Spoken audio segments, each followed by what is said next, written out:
A loaded Boeing 777 bound for China vanishes into thin air.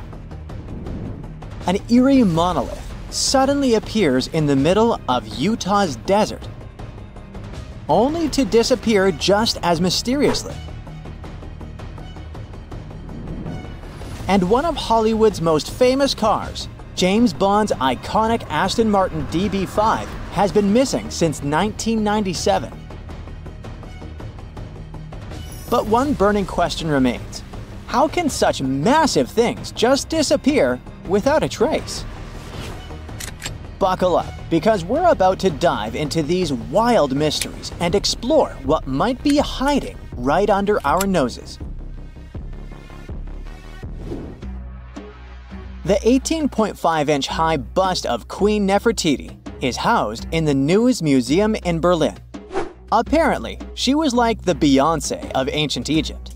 Absolutely flawless, with high cheekbones, a slender nose, and that mysterious smile, all carved in limestone.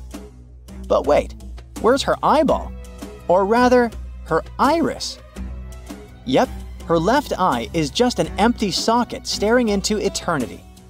But take a closer look at the iris of the right eye. That, my friend, is quartz. At first, the archaeologist who found it assumed that the crystal had fallen out. So the team tried their absolute best to get it back. But they couldn't find it anywhere, which opened up space for other mysterious theories about its disappearance. Specialists thought that maybe in real life, Nefertiti had some ancient eye infection or a rare disease. But it turns out, nah. This theory probably isn't right, because other statues of her show the left eyeball. So maybe the artist got lazy and only finished one eye, or they just abandoned their studio. I mean, who doesn't feel like ditching work sometimes, saying, "I quit"? Or maybe this bust was just a demo model for official portraits, showing future sculptors how to carve the internal structure of the eye. I know it's hard to believe that this beautiful bust was just a prop for an art class. After all, it is ranked as a masterpiece of craftsmanship. But this theory has some backing. The unpainted sides of the shoulders are listed as the second clue that this bust was meant to be a model. But was it really? Well, nobody can prove it. All we know is that when the bust was found, the eye was already missing, as if it never even had one. So the mystery is still very much alive. From one ancient queen to another, but more modern. Yep, I guess we can say that. I'm talking about Queen Victoria. More precisely, about her missing parliamentary mace, a symbol of authority that's been lost since 1891. Here's the scoop. The 5-foot-long staff, made of silver and topped with a thin overlay of gold, was securely locked away after a late-night assembly. But by the afternoon, it had vanished without a trace. The prime suspect was Thomas Jeffrey, an engineer who was seen leaving the Parliament House with a large, noisy package. Jeffrey claimed it was just scrap metal for his workshop. Then there's a theory about a builder using an open window to sneak in and open the case, though the fingerprints on the windowsill led nowhere. And let's not forget the prankster rumor. Apparently, someone might have borrowed the mace for a joke and forgotten where they had left it. Finally, there's this wild tale of a group of Melbourne ladies supposedly taking it and tossing it into the Maribyrnong River. Despite all the wild theories, the mace is still missing. We still don't know who took it or if any of those suspects were actually involved. But whoever grabbed it probably thought it was some kind of valuable treasure. In reality, it was almost worthless, costing Parliament less than £300. Sure, that's about $50,000 today, which is not bad at all. But what I'm saying is, if the suspect was trying to get rich, it would have been a lot easier and more profitable to take any silverware or plates from the speaker's room. In 2020, a shiny metal monolith suddenly appeared in the Utah desert, like a sci-fi prop that got lost. Standing about 9.8 feet tall, it looked like it was waiting for cosmic entities or a film crew to show up. But instead of that, the monolith took center stage in a real-life mystery. The monolith was found by a helicopter pilot doing an annual bighorn sheep count above a rugged area in the desert. Soon after, the monolith's eerie appearance grabbed the media's attention, sparking all sorts of wild theories.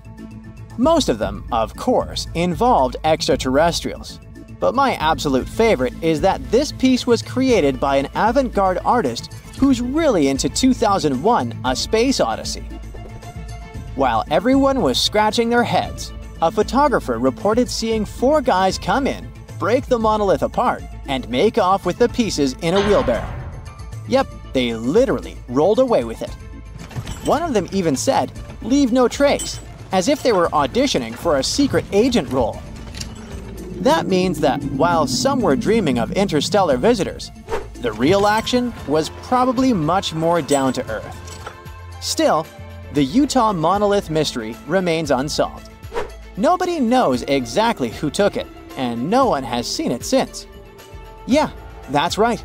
Although people claim to have seen it being destroyed, one theory suggests that this strange piece might still be intact in the backyard of one of the suspects. The Florentine diamond is a pale yellow gem, weighing a whopping 137 carats. That's about the size of a small walnut, which makes it huge compared to the typical diamonds you find in jewelry stores. Unfortunately, this historical gem is missing, and its story sounds like it was ripped straight from an adventure novel. It all started in the 15th century with Charles the Bold, Duke of Burgundy. I mean, we think so because its origins are still disputed.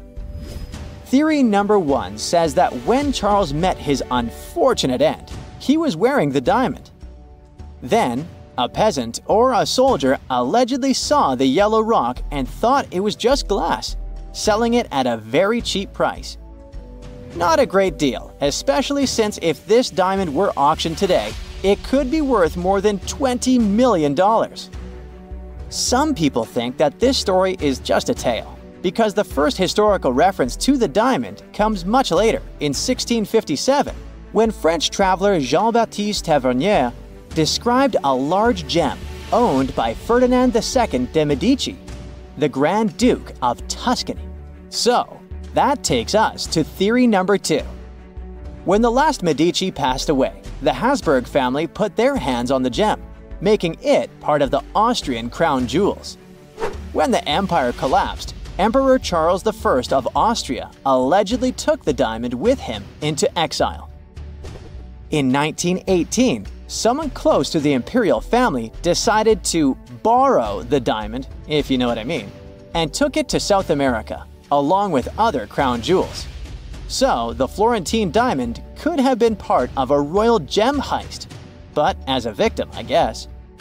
Rumor has it that in the 20s, the diamond somehow made its way to the United States, received a bit of a makeover by being recut, and was sold off. But was it really? Well, no one knows. From priceless diamonds to cold Coke. Honestly, on a scorching summer day, a refreshing drink feels just as valuable. Next on our list is a mystery soda machine. This vintage gem popped up in Capitol Hill, Seattle, sometime in the late 90s. And let me tell you, it was like no other.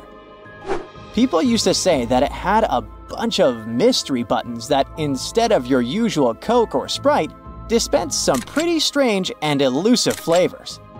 Imagine the fun of pressing a button and wondering if you'd get ginger ale, grape soda, or something bizarrely new. No one knew exactly who stocked the machine. Over time, locals spun legends that it was haunted or had a mind of its own. This mysterious Coke machine became so famous in Seattle that it had its own Facebook page with over 24,000 followers. Then, in June 2018, it vanished with a note saying, "Went for a walk." Theories flew about where the soda machine went, from the Space Needle to a secret life somewhere else. Unfortunately, despite a few faux sightings, the machine remains lost. If that's not the coolest, most enigmatic vending machine ever, I don't know what is. Let's suppose you're strolling along the beach in Hamamatsu City, Japan, soaking up the sun and listening to the waves, when, out of nowhere, you spot a 5-foot-wide metal sphere. Most people would probably freak out, thinking it's a spy balloon, a mysterious aircraft, or, I don't know, a Dragon Ball. This exact scenario happened to one guy last year. He probably thought it was just a weird beach ball, so he tried to push it. Naturally, it didn't move one bit. A month later, this giant metal ball was making headlines worldwide because no one had any clue where it came from. The local police, suspecting it might be dangerous, closed off the beach and got busy with X-rays. Eventually, once they realized it wasn't dangerous, the officials just decided to move the mysterious ball out of there. They said it would be stored for a certain period of time and then disposed of. But people are still scratching their heads about where it ended up. I mean, those words were pretty vague, and the authorities never exactly said what they did with it. I know we've been chatting about single items up to this point, but things are about to escalate. Over a dozen sculptures, murals, and installations have vanished in Baltimore, and nobody seems to have a clue why. Take The Guide, for example, a 15-foot-tall sculpture that stood proudly outside Baltimore City College for more than 30 years. One day in 2014, the city's art conservator shows up and, surprise, surprise, the sculpture is gone. But wait, how does a massive steel sculpture just disappear like that? Did no one see this happen? Well, apparently not. And this wasn't a one-off. Since 1992, 14 artworks have disappeared or been found in a sad state. Although some people have been investigating the case, so far, nobody has any idea what happened or where the works are. Maybe they were taken by some high-stakes art collectors, or perhaps someone thought they could use them as fancy garden gnomes. It's hard to think of anything more mysterious than an airplane disappearing without a trace. You have probably heard of Amelia Earhart, the groundbreaking American aviator who became a true legend. In 1932, she became the first woman to fly solo non-stop across the Atlantic Ocean, making a daring trip from Canada to Northern Ireland. Then, in 1935, she was the first person to fly solo from Hawaii to the US mainland, completing a dangerous 2,408-mile flight that had already claimed several lives. She also became the first female vice president of the National Aeronautic Association. Her list of records goes on. So let's just say she's got a bit obsessed with pushing boundaries. But her ultimate goal was to be the first woman to fly all the way around the world. So in 1937, she took off on this epic journey in a Lockheed Electra 10E. But things went horribly wrong. During a flight from Leh to Honolulu, communication problems and faulty tracking led to her disappearing over the Pacific Ocean. Despite tons of sea and air searches, neither she nor her plane was ever found, making it one of aviation's biggest mysteries. Malaysia Airlines Flight 370 is kind of like today's version of Amelia Earhart's missing plane. On March 2014, a Boeing 777 took off from Kuala Lumpur, heading for Beijing, but it never made it. It vanished from air traffic control screens, but military radar briefly picked it up when it strayed off course before disappearing completely. Picture a massive, high-tech search operation stretching from the South China Sea all the way to the Indian Ocean. What's really weird about this whole thing is that even with a huge search effort, both in the air and at sea, we still don't know exactly what happened. Theories range from the pilot intentionally crashing the plane and mechanical failure to an elaborate hijacking, but nothing concrete has turned up. The only thing we know is that the last confirmed signals from the plane pointed to a remote part of the Indian Ocean, and that's pretty much it. The next mode of transportation on our list became legendary thanks to the movies. There it is. It's James Bond's iconic Aston Martin DB5 from Goldfinger. This wasn't just any car. It was a superstar, complete with a hidden telephone, an ejector seat, tire shredders.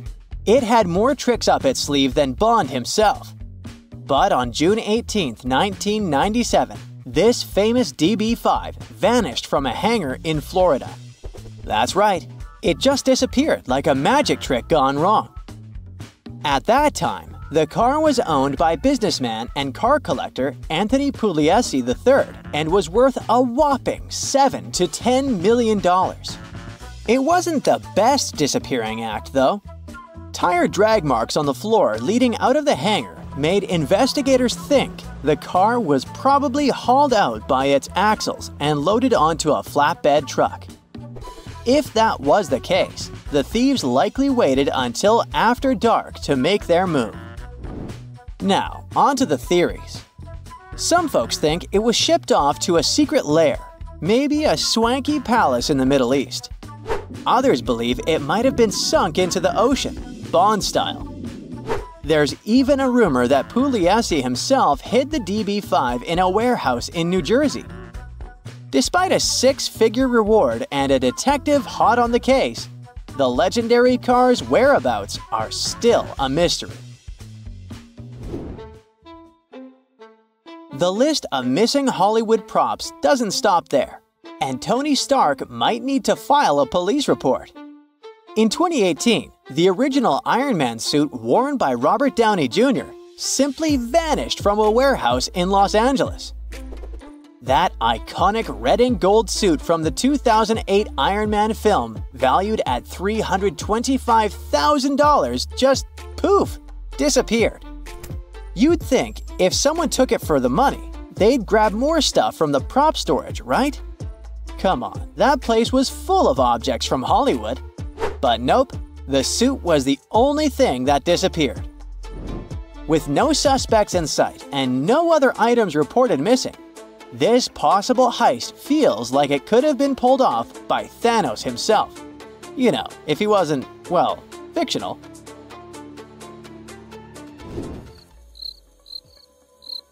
The last item on our list is out of this world. And I mean quite literally. Back in the 70s, after Apollo 17, astronauts Eugene Cernan and Harrison Schmitt picked up a moon rock and decided to share a piece with the world. I mean, why not, right?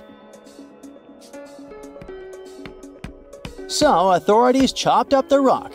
Actually, there were 3 different sources and sent 270 pieces as gifts to different nations around the globe. Fast forward to today, and over half of these Goodwill moon rocks have vanished. Some of them simply disappeared, while others just got tossed in the trash. As strange as it might sound, Ireland's moon rock ended up in Dublin's garbage dump after a fire at an observatory. Joseph Guttheins, a former NASA agent who became a moon rock detective, has been on a quest to recover those cosmic gifts. He even offered $10,000 for Malta's missing moon rock, but it still hasn't been found. Apparently, the moon rocks are like celestial treasures. So, if you've got a rogue moon rock hanging around, you might want to check if it's on Guttheins' radar.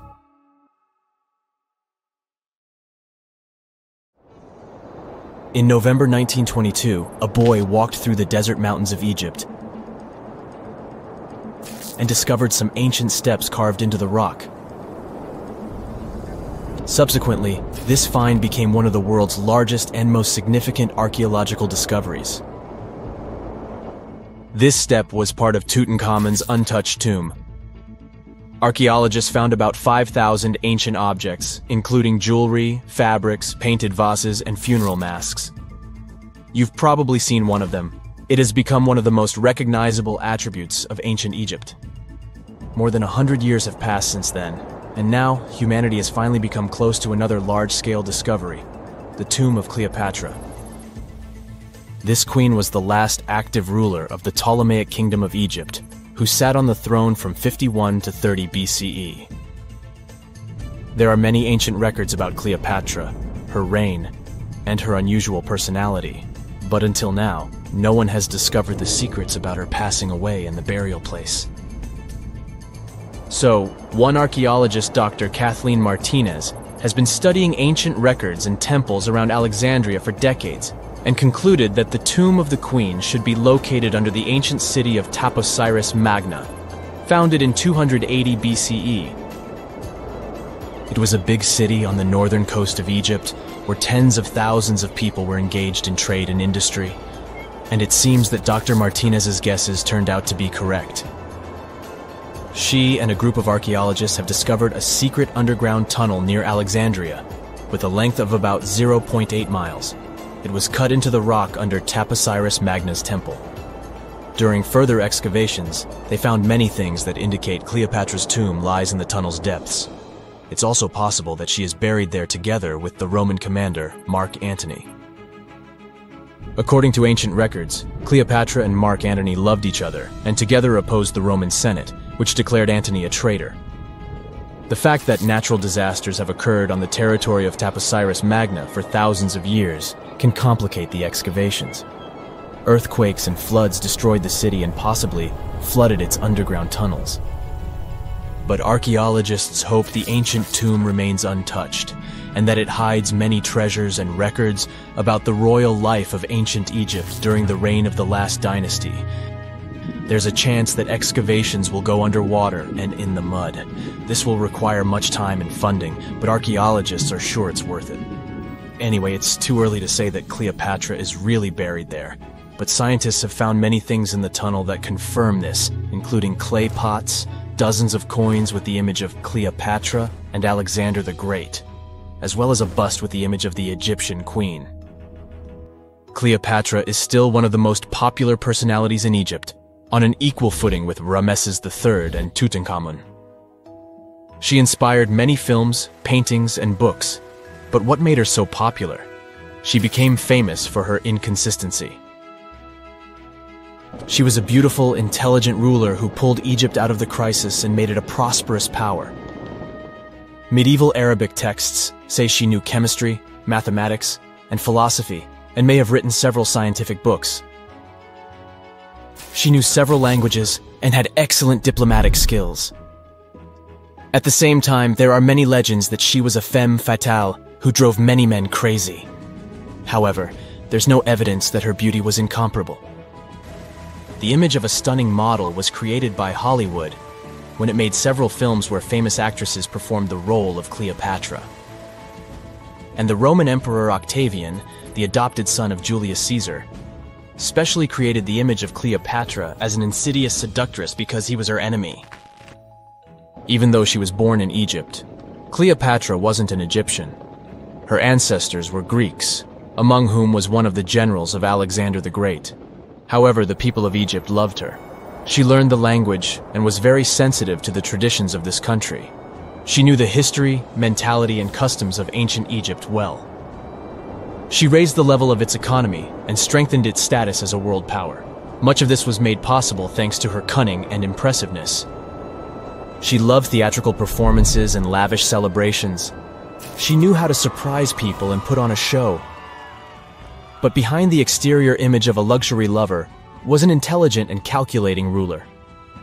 Ancient Egypt was a rich, luxurious country, and Cleopatra did everything to increase its wealth and strengthen its position in the international arena.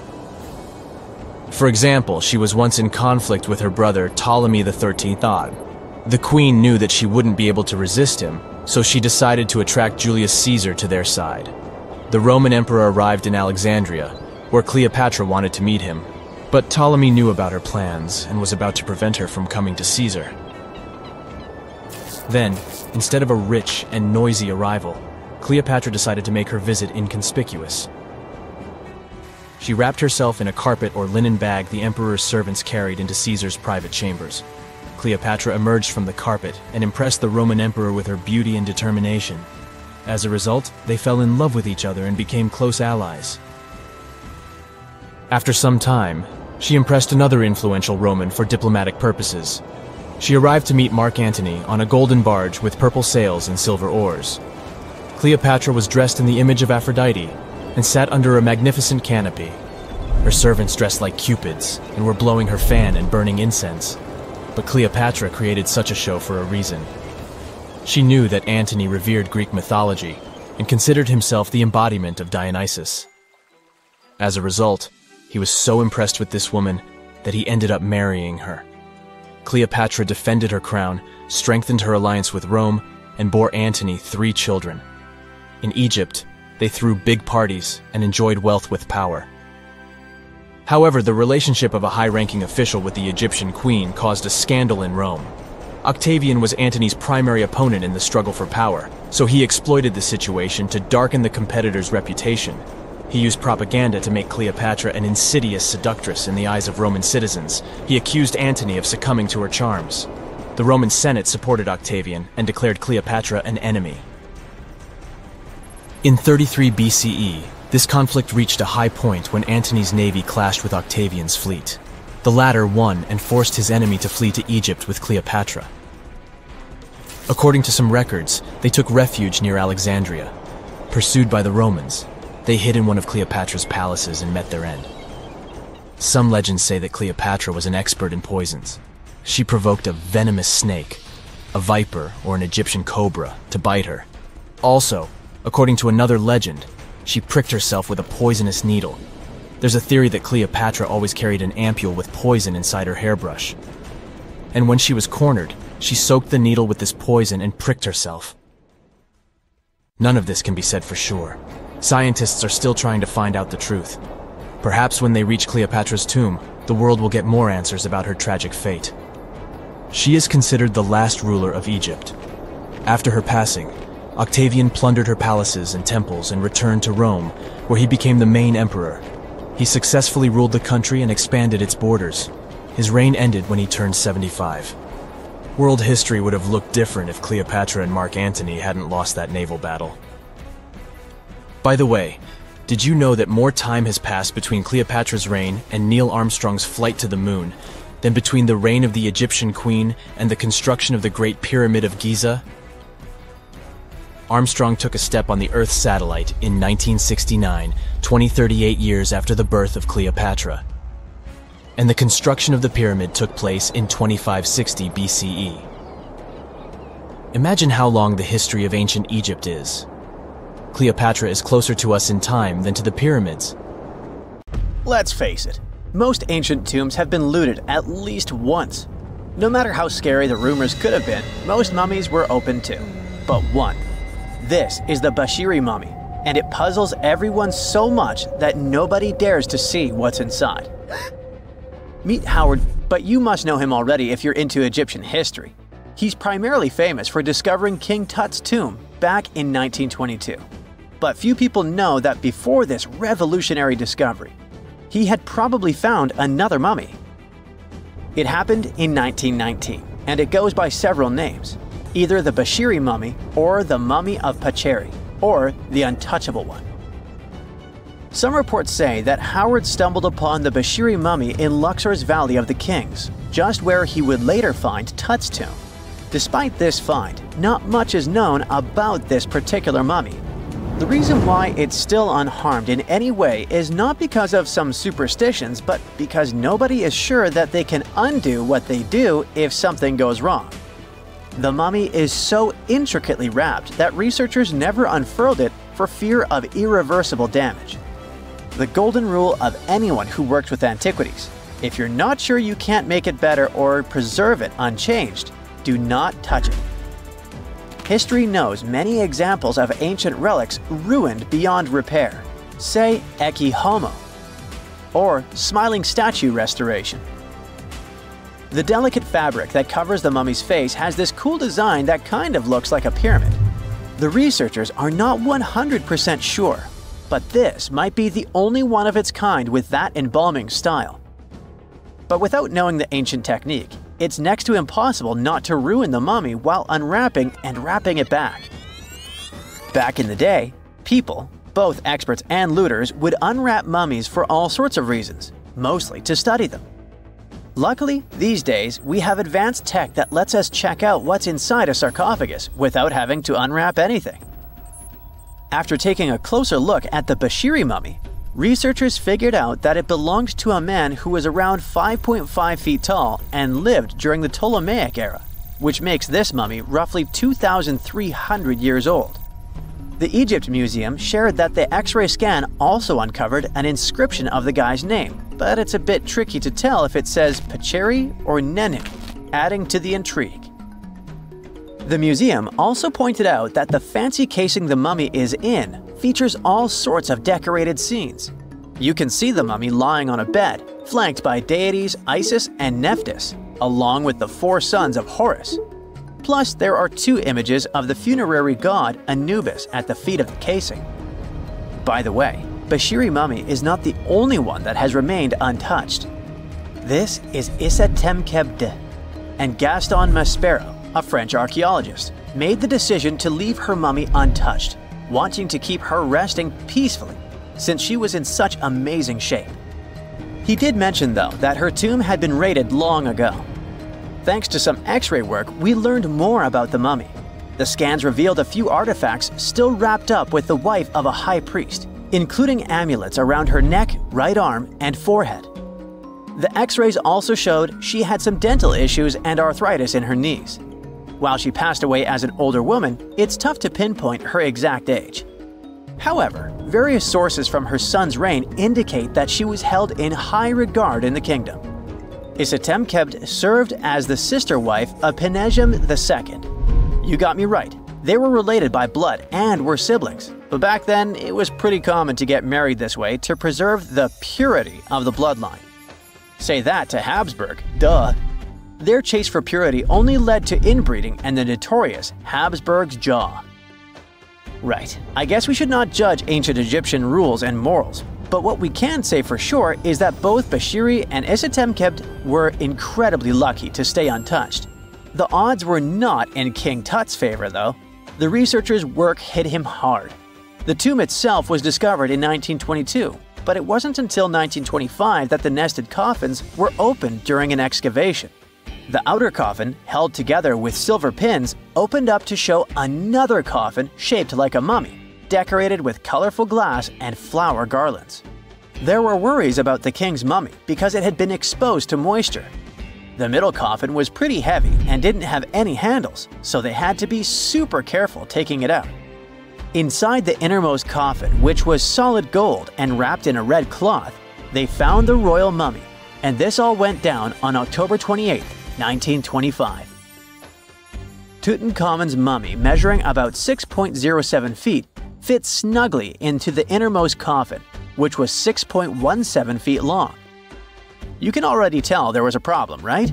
Imagine how hard it is to extract something as fragile as an ancient dried-up mummy, especially when there's not much room for maneuver. Plus, the mummy looked sus.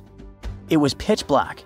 Howard Carter, the lead archaeologist of the expedition, estimated that around 2 buckets worth of oils had been poured over the mummy. But care had been taken to avoid the mask and feet. It was made to preserve him better. The body was positioned at a slight angle in the coffin, and there was a noticeable difference in the amount of dark oils on the right and left sides, indicating that the coffin might have tilted while being lowered into the sarcophagus. This oil created moisture inside the coffins, and over time, it reacted chemically, which Carter described as a sort of slow, spontaneous combustion, leading to the carbonization of the linen wrappings. Unfortunately, the combination of heat and moisture took a toll on the mummy's trappings as well. The crooked flail fell apart, the resin scarab cracked, and the threads holding the hands and mummy's bands started to decay, making everything quite fragile. Plus, the oils hardened over the years, effectively gluing the mummy and mask to the coffin's bottom. To try and separate the mummy from the inner and middle coffins, they were placed in the sun for several hours, reaching temperatures of 149 degrees Fahrenheit. Despite this effort, the mummy remained stuck, so the initial examination had to be done right where it was. The first part of Tutankhamun's mummy the researchers checked out was his lower legs and feet, meaning they started the examination from the bottom up. As they peeled back the bandages, they uncovered the first of many treasures wrapped up with the king. They took their time to carefully document and photograph everything they found. The inner layers of bandages were in pretty bad shape, mostly turning to dust, making it tough to figure out how everything was originally wrapped. Still, the overall methods matched what was seen in other nobles' mummies from that time. Lots of folded linen pads were used to shape the torso and thighs. The outer and inner bandages were made from fine linen, while the middle layers were coarser. They had some intricate bandaging around the shoulders and chest with a similar style around the groin. Each limb, along with fingers and toes, which were fitted with gold caps, was wrapped separately. Tutankhamun even wore gold foil sandals on his feet. They hoped to separate the mummy from the coffin by removing the outer bandages, but the resins had stuck the body to the coffin. So, the researchers ended up chiseling it out. To do this, they had to cut the torso in half at the hips and disarticulate the arms to continue unwrapping. Each part was treated with hot paraffin wax for stability, and later the hands and feet were reattached with resin. Finally, they used hot knives to detach the head from the mask. To check the teeth, it was decided to make an incision around the jaw and neck, which was later fixed with resin. So technically, the scientists did all they could to preserve the mummy, but still, in a way, it ended up being damaged beyond repair. What do you think? Should they have left it in the coffin? Or did they do the right thing? Let us know in the comments. When you hear the word mummy, you might get a chill down your spine. That's because most of us associate this word with those creepy characters we've seen in some scary movies. But in reality, mummies have helped us understand a lot about ancient civilizations, their rulers, and about how people used to deal with losing their loved ones. The people most famous worldwide for their mummies are the ancient Egyptians. They believed that some sort of existence after passing away was possible, if certain conditions were met.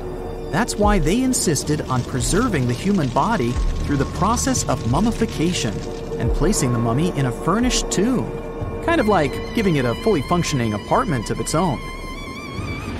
Why did they believe in this? Well, because they were deeply connected to their natural environment for the most part.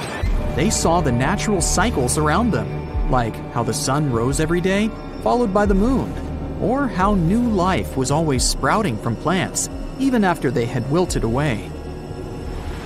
They also believed that the powerful spirit Osiris, who represented the cycle of passing away and resurrection, played a role in this process. To prepare for the afterlife, the ancient Egyptians followed certain rituals, like mummification, which involved using materials like honey, resins, and incense to preserve the body. There's no other mummy more popular than that of King Tut. He was a young pharaoh who ruled over 3,000 years ago in Egypt. The problem with discovering ancient royal tombs is that most of such burial sites were previously robbed.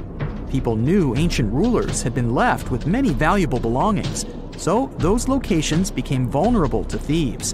When King Tut's tomb was opened in 1922, people were excited because it had not been robbed, like many other previously discovered royal tombs. That's how well hidden it was. Inside, his mummy was encapsulated in a total of 3 coffins, including one made of gold. The objects found in his tomb showed us what ancient Egypt was like, and studying his mummy also helped us learn about the culture and practices popular at the time when he passed away. We also learned about his family by looking at his DNA. Scientists were able to discover that he had had a disease called malaria and a problem with his foot that might have made it hard for him to walk. Ramses II was another pharaoh in Egypt who ruled for 68 years, which was quite a lot back in the day. He was known for his expansion campaigns and building projects. Many objects from his time as a ruler still exist today, including a large statue of him. Ramses II was about 6 feet tall and lived to be about 90 years old. After looking at his mummy, scientists concluded that he may have had a medical condition that affected his spine. Now, remember those thieves I mentioned before? They are probably the reason why Ramses II ended up in a plain coffin in a secret collection of royal mummies at Deir al-Bahari, which was rediscovered in 1881. Thankfully, archaeologists were able to identify him because his journeys had been recorded on his wrappings. The process was really tedious too. In fact, in ancient Egypt, the mummification process could take a staggering 70 days to complete. A special person would say a very specific speech while delicately handling the body and drying it out using a type of salt called natron. They also used linen and resin to make the body look more lifelike and to wrap it in cloth. The tomb was equally as important for ancient Egyptians. The walls of King Tut's tomb, for example, were adorned with intricate artwork that depicted his journey to the afterlife, from his burial procession to his passage through the underworld. The ancient Egyptians believed that everyone made this journey after passing away, and they filled their tombs with items and paintings to help the person in their spiritual travels. Additionally, the walls of the tomb were decorated with spells from a special book, which contained a collection of poems that the Egyptians believed would help people reach the afterlife. And speaking of how important this journey was, people also placed food in these ancient tombs. In King Tut's tomb, archaeologists discovered 36 jars of vintage beverages and 8 baskets of fruit, which were believed to be left there to help him in his journey to the afterlife. The Egyptians believed that traveling to the afterlife took a really long time, so they left a lot of supplies, such as food and water, to sustain their loved ones.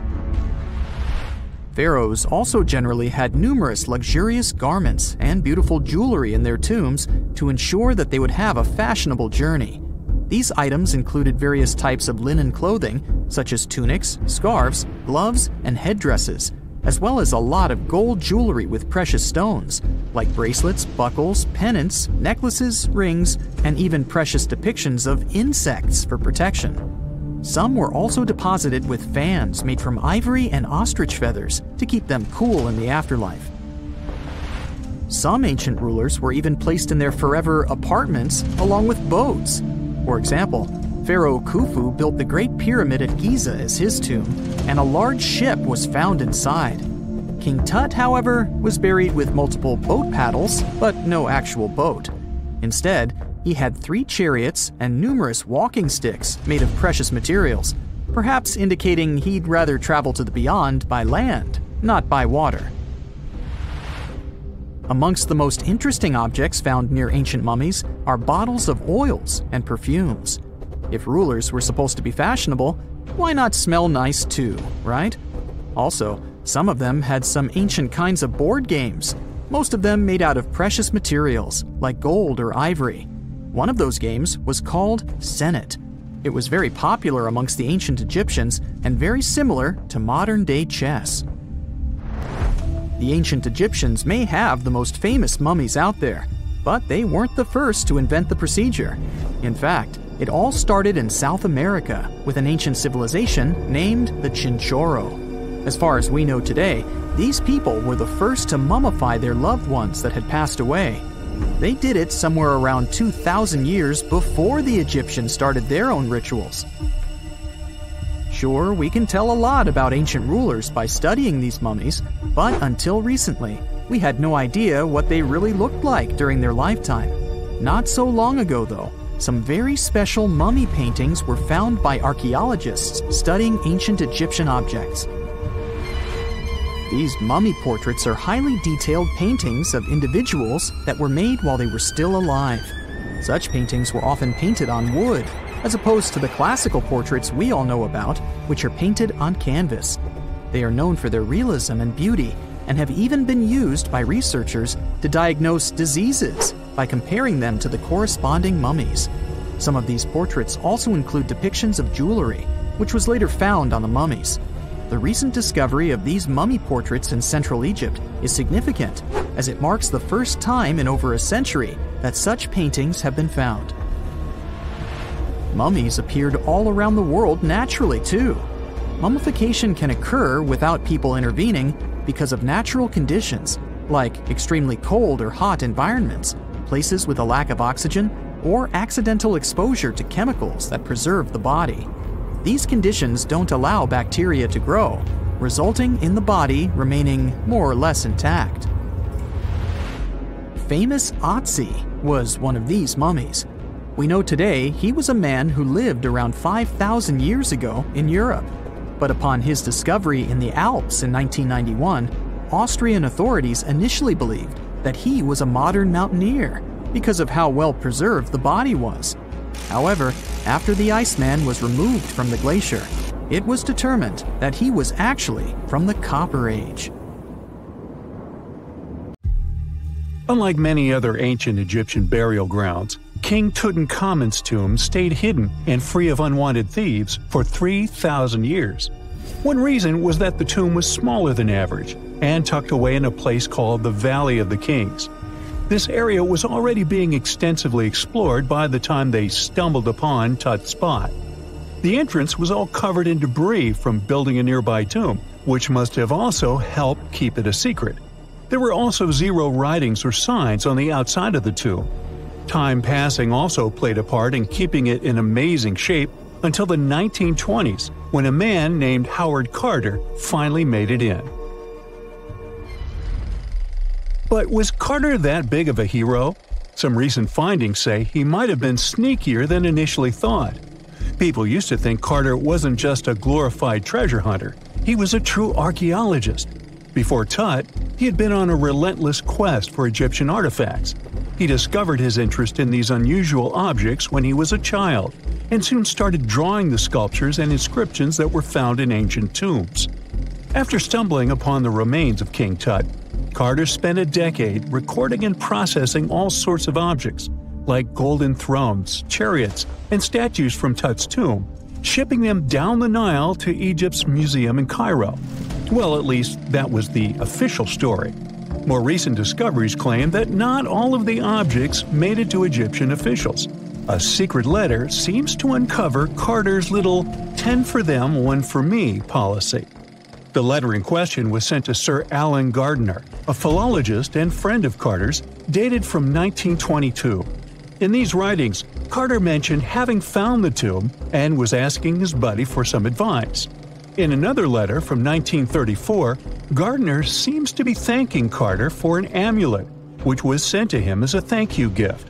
Carter was adamant that it didn't come from Tut's tomb, but evidently it did. Even the British director of the Egyptian Museum was onto Carter's sneaky endeavors, but couldn't prove it. He compared Gardiner's amulet to others from Tut's tomb, and lo and behold, they were a perfect match. Gardiner was so disappointed to have been put in such a sticky situation that he vented to Carter in another letter. Deciding to be a good friend, Gardiner didn't throw the famous archaeologist under the bus. Instead, he advised Carter to take those stolen goods back to Cairo, just like he'd advise you to like this video and subscribe to the Brightside channel for more amazing videos on the most unique topics in history. It's not the only shady piece of information on Carter's post-discovery behavior. In 1947, a man named Alfred Lucas, who used to work with a controversial archaeologist, gave some information in an obscure journal in Cairo. He claimed that Carter sneakily cracked open the burial chamber door himself. Then he sealed it back up like nothing had happened before the official uncovering. Now, why would he do that? Well, the same theory suggests that Carter and his crew might have entered the tomb early so they could get their hands on some ancient goodies. Obviously, these people couldn't risk having such objects sold while they were still alive, but made sure they were auctioned off after they passed. Carter, though, never confessed to anything. He made no official denial either, but the Egyptian government couldn't risk any more mysterious disappearances, so they prohibited him from entering the tomb for a while. Some have connected this apparent stealing to the curse of King Tut. If you've never heard of it, know that it became quite the scary tale soon after King Tutankhamun's resting place was uncovered. It claimed that anyone messing with the tomb of the boy pharaoh would face some serious bad luck.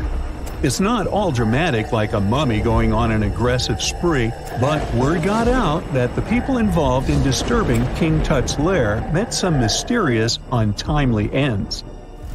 The main untimely passing related to this supposed curse is that of George Herbert, the 5th Earl of Carnarvon. He was this British aristocrat who helped fund the search for the tomb. He passed away just a year after the tomb was opened. Now, people love to call it mysterious, but it turns out that Herbert was already in pretty bad shape health-wise when he got to Cairo, and he ended up getting taken down by a regular disease. Now, let's talk numbers. There were a lot of people linked to this tomb opening – security guards, archaeologists, and supporting staff. And sure, a few of them did pass not long after the tomb started receiving visitors. As much as we'd like this curse to be true for the sake of, good storytelling, statistically, if you have a bunch of people connected to opening a tomb, you'd expect some passings just by random chance. The average lifespan for those supposedly targeted by the ancient curse was more than 20 years after the spell was supposed to kick in. Herbert's daughter even lived until the 1980s, that's half a century later. And Howard Carter himself lived until 1935, a solid 16 years after the big reveal. Some have suggested that the whole curse was nothing more than a careful PR strategy. You see, when Tut's tomb was found, Howard Carter wanted to make a priority out of keeping nosy reporters away. So he might have come up with a curse hanging over anyone entering the boy king's resting place. But what was stolen from King Tut's tomb anyway? Well, some jewelry to begin with. It might have been snatched by Howard Carter himself, according to a French specialist. He did some intensive research by looking at old pictures taken from inside the tomb back in the 1920s. He compared those images to various objects from museums and auction houses. He soon started to piece together the whereabouts of some of Tut's jewelry. First up, there's this collar that used to be on Tut's chest. It was all broken into pieces, and some parts went via Carter to the Nelson Atkins Museum in Missouri. Meanwhile, other bits ended up on a necklace owned by some unnamed people who tried to sell it in 2015 but failed. Even the Nelson Atkins Museum agrees, as they've confirmed the information on their website. Then there's a headdress piece. Some beads from it that once belonged to Tut apparently got stolen by Carter too. They were also strung into a necklace and are now being held at the St. Louis Art Museum. Another fancy collar made out of glazed ceramic magic spent some time at the Met, far away in New York. Thankfully, it was sent back to Egypt a bit over a decade ago. This seems to have been, as you'd expect by now, also stolen by Carter. Missing artifacts aside, King Tut still gave a ton of amazing objects that helped us learn more about this incredible ancient culture. Starting with the famous burial mask. It's this massive 21-inch gold art piece with semi-precious stones and glass paste. It weighs 22 pounds and showcases the boy pharaoh with a long beard and a headdress with a cobra and vulture. On the back, there's this spell from an important ancient Egyptian spiritual book that's supposed to make sure it works just as well in the afterlife. Tut was also apparently a board game enthusiast. They found 4 board games in his tomb, some made of ivory. Archaeologists also found a pair of gold sandals, though you'd imagine they were more for show than for comfort. In fact, the pharaoh probably never wore them in his lifetime. Now, speaking of fashion items, it turns out Tut was quite the fancy ruler. They even found a mannequin in his tomb that was used to pick out, adjust, and store his outfits and jewelry. The boy king seemed to have also enjoyed some music, based on the two trumpets historians found in his tomb. Though they were played back in 1935 in a BBC broadcast, the instruments are today considered too fragile to be maneuvered. We all know some iconic symbols. The Statue of Liberty screams USA. The Eiffel Tower represents Paris. And this mask? Undoubtedly, it's Tutankhamun's, right? Sometimes it feels like historians have squeezed every last drop out of the King Tut story. But guess what? The most obvious details often slip right under our noses.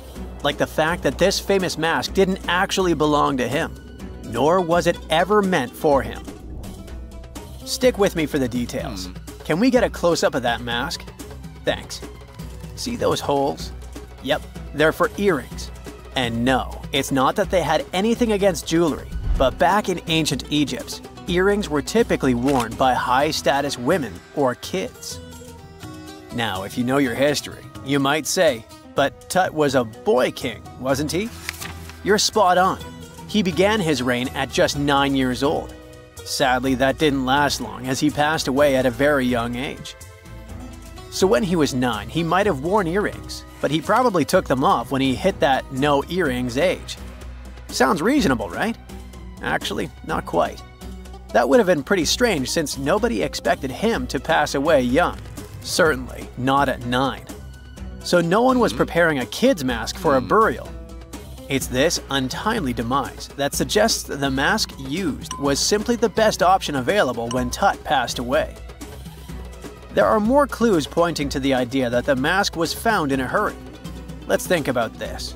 Even though Tut was mummified and his body could wait a bit, his loved ones wanted him to reach the afterlife ASAP.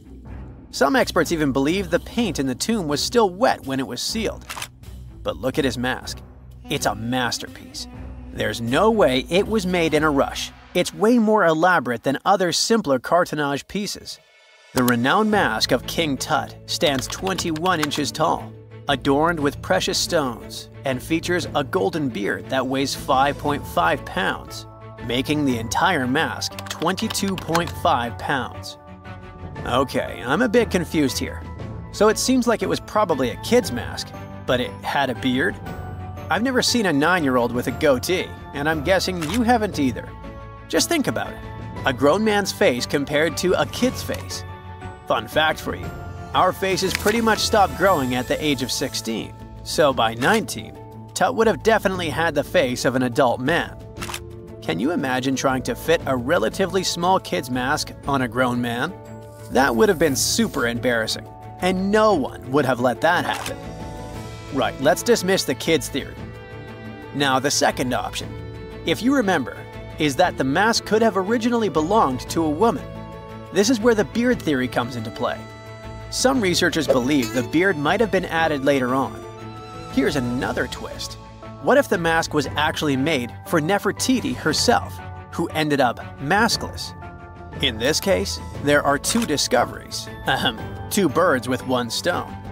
For now, it sounds like a conspiracy theory, I know. But let's give it a shot and delve deeper into the details. So, Tut passed away in around 1323 BCE, probably due to malaria. He had other health issues too, like when he broke his leg, and records suggest he wasn't in the best shape. As for Nefertiti, we have no solid data about her demise. Plus, nobody knows exactly when or where she was buried. The supposed year when she passed away is around 1330 BCE, but she could have lived longer, and the mask was intended and prepared for her. Or maybe they just took her mask right from the burial chamber. After all, they were family. Well, sort of. She was said to be his stepmom, having been married to Akhenaten, who was likely Tut's father. But this is not 100% accurate.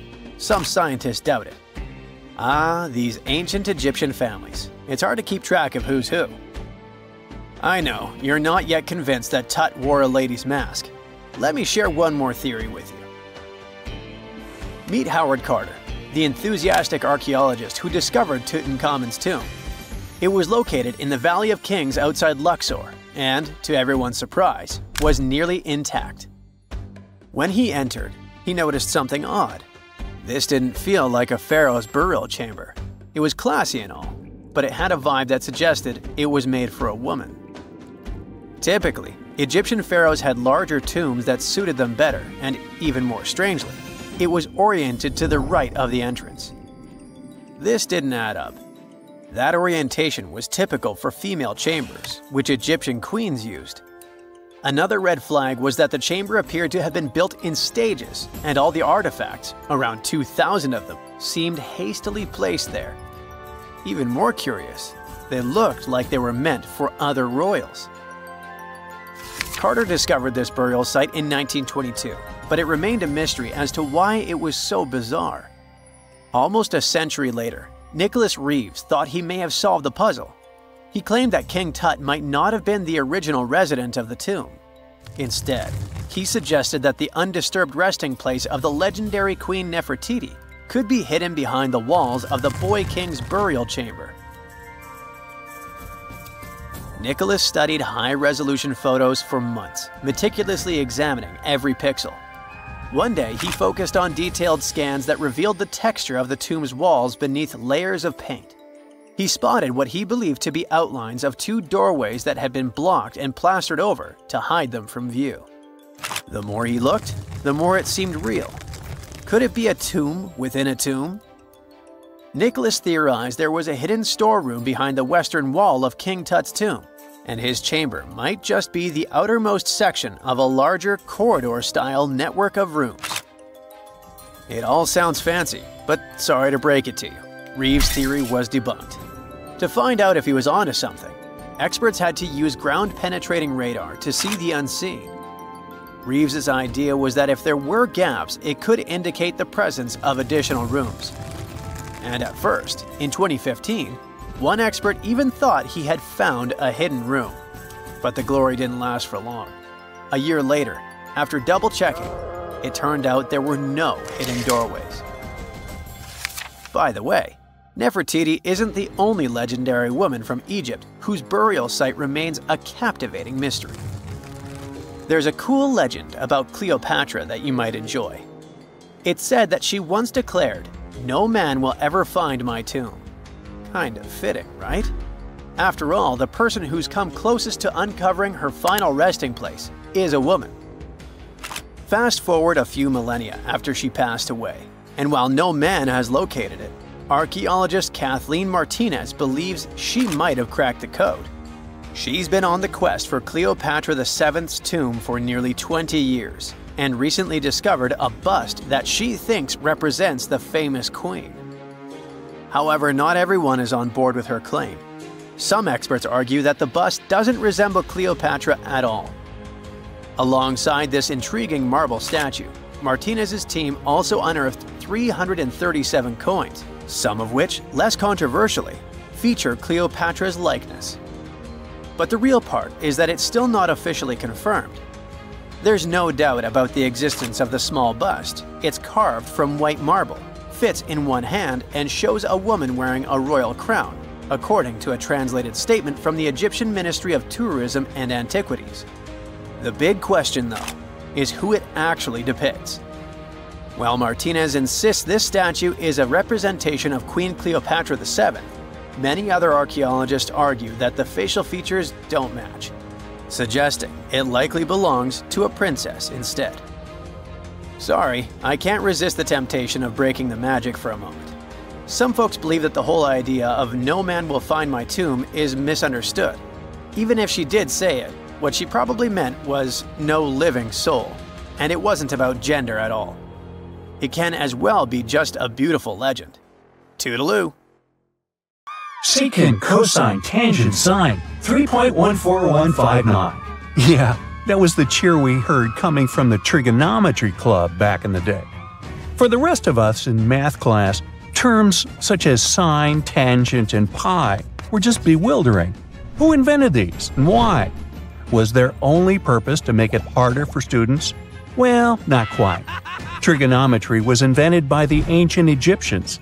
They needed this knowledge to construct pyramids, and they did a pretty good job too. The Great Pyramid in Giza still stands today, some 4,500 years after it was built. No recalls either. So let's get out of that classroom and on a journey through time to reveal the secrets behind the ancient Egyptians' precision. Here you are, standing on the Great Pyramid's construction site, some 9 miles from Cairo. Well, the city still isn't there, as you're surrounded only by the desert and teams of construction workers. They're transporting large stone blocks weighing 2.5 tons each. They're inside a wooden sled that sits on large rollers. A crew of 8 men rolls these blocks along the ground. You immediately think of the rollers on a supermarket cash register. The principle is exactly the same, but the scale is greater, much greater. Scientists estimate that the Egyptians used 2.3 million such blocks in the Great Pyramid alone. And the block in front of you is one of the lighter ones. The heaviest of them weighed up to 15 tons. But where did all these blocks come from? Most of them originated from quarries around Giza. It's not that impressive, you think?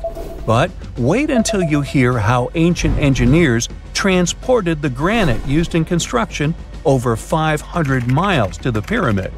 There were no railways or highways back then, but the mighty Nile was always there.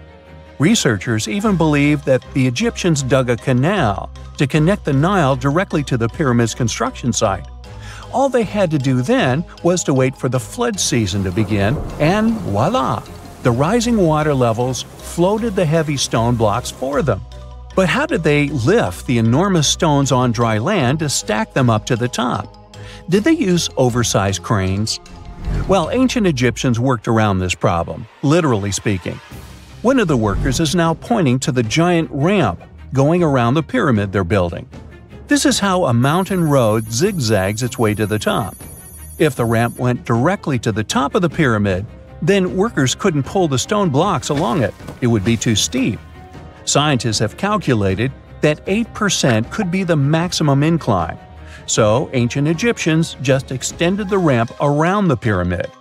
Again, these are all theories, as the ramp could have been inside the pyramid, as some researchers suggest. The exact building method is still a mystery, guarded by the Sphinx. That's its real name, right? Wrong. As the Great Sphinx is just the statue's alias. You know, the name writers take when they want to hide their true identity, or a singer's stage name. The Sphinx's real name, translated from Egyptian, means Horus in the horizon. That was the name for the Egyptian deity of the sky. The trail of mystery doesn't end there. As a man walks past you with a bucket of paint, he's going to add a touch of color to the Great Sphinx. Researchers found specks of this red color next to its ear. That was some strong paint, as it survived for thousands of years. You are now standing straight in front of the Sphinx. You look up. It's very tall, right? 66 feet to be precise. Now resist the urge to take a selfie. You can do it. Now you notice something else. It looks like the Sphinx is in the center of a giant triangle in the back. That's one side of the Great Pyramid. And no, your eyes are not playing tricks on you. The Sphinx really does sit in the center of the pyramid's lateral face. Here's where math comes in handy. A pyramid has 4 sides, called lateral faces. There's also a 5th face, the base, but that's not visible. It's, wait for it, face down. The Sphinx has one last mystery to reveal: its age. Scientists agree that Pharaoh Khafre built the Sphinx. He ruled after his father, who had built a great pyramid nearby. So both structures were finished around the same time. Let's talk about numbers again. You've heard of Cleopatra, the Egyptian princess described as a woman of great beauty. Hello? She saw the pyramids, but she lived closer to the time of the first iPhone than the time of the people who built the pyramids. Fascinating, right? You can see thousands of people around you. They're working hard to build the pharaoh's tomb. But how many of them are there exactly? One Greek philosopher estimated there were as many as 100,000 workers. Seems like an okay number for such an enormous structure, but it can't be true. Science simply can't back up this number. Egyptologists put the total number of workers at 30,000. And yes, Indiana Jones was one of them, at least on the big screen, but he showed up late. Egyptologists know a lot about the pyramids, but not everything. Not because they don't want to, but because they haven't yet dug up enough evidence.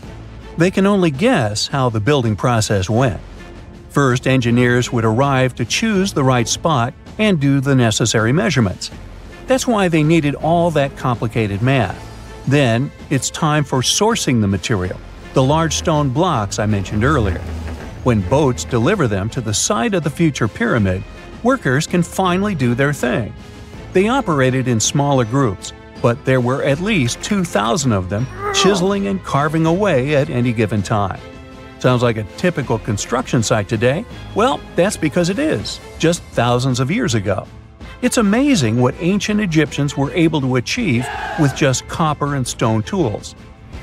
The pyramid is now complete in front of you. But is it the same pyramid we see today? Why is this structure shining bright in the desert sun?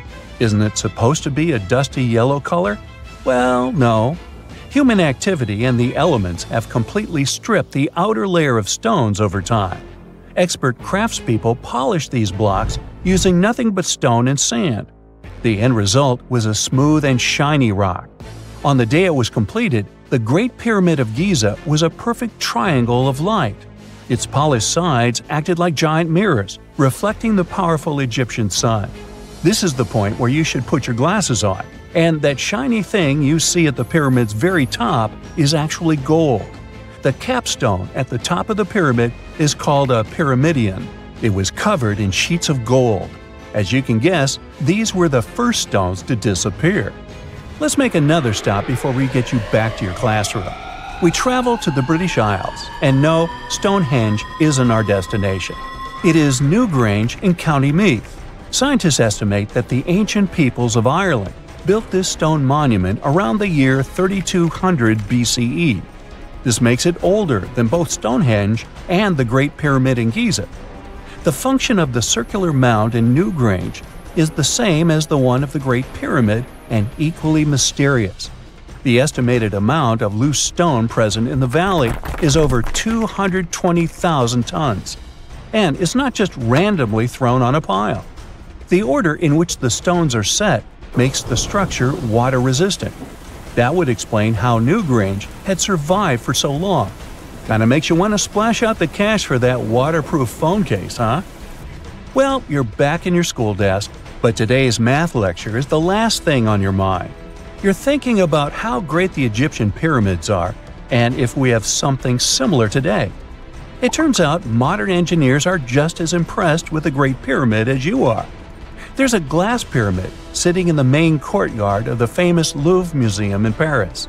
The panorama of San Francisco wouldn't be complete without the 48-story Trans-America Pyramid. But Las Vegas went the furthest.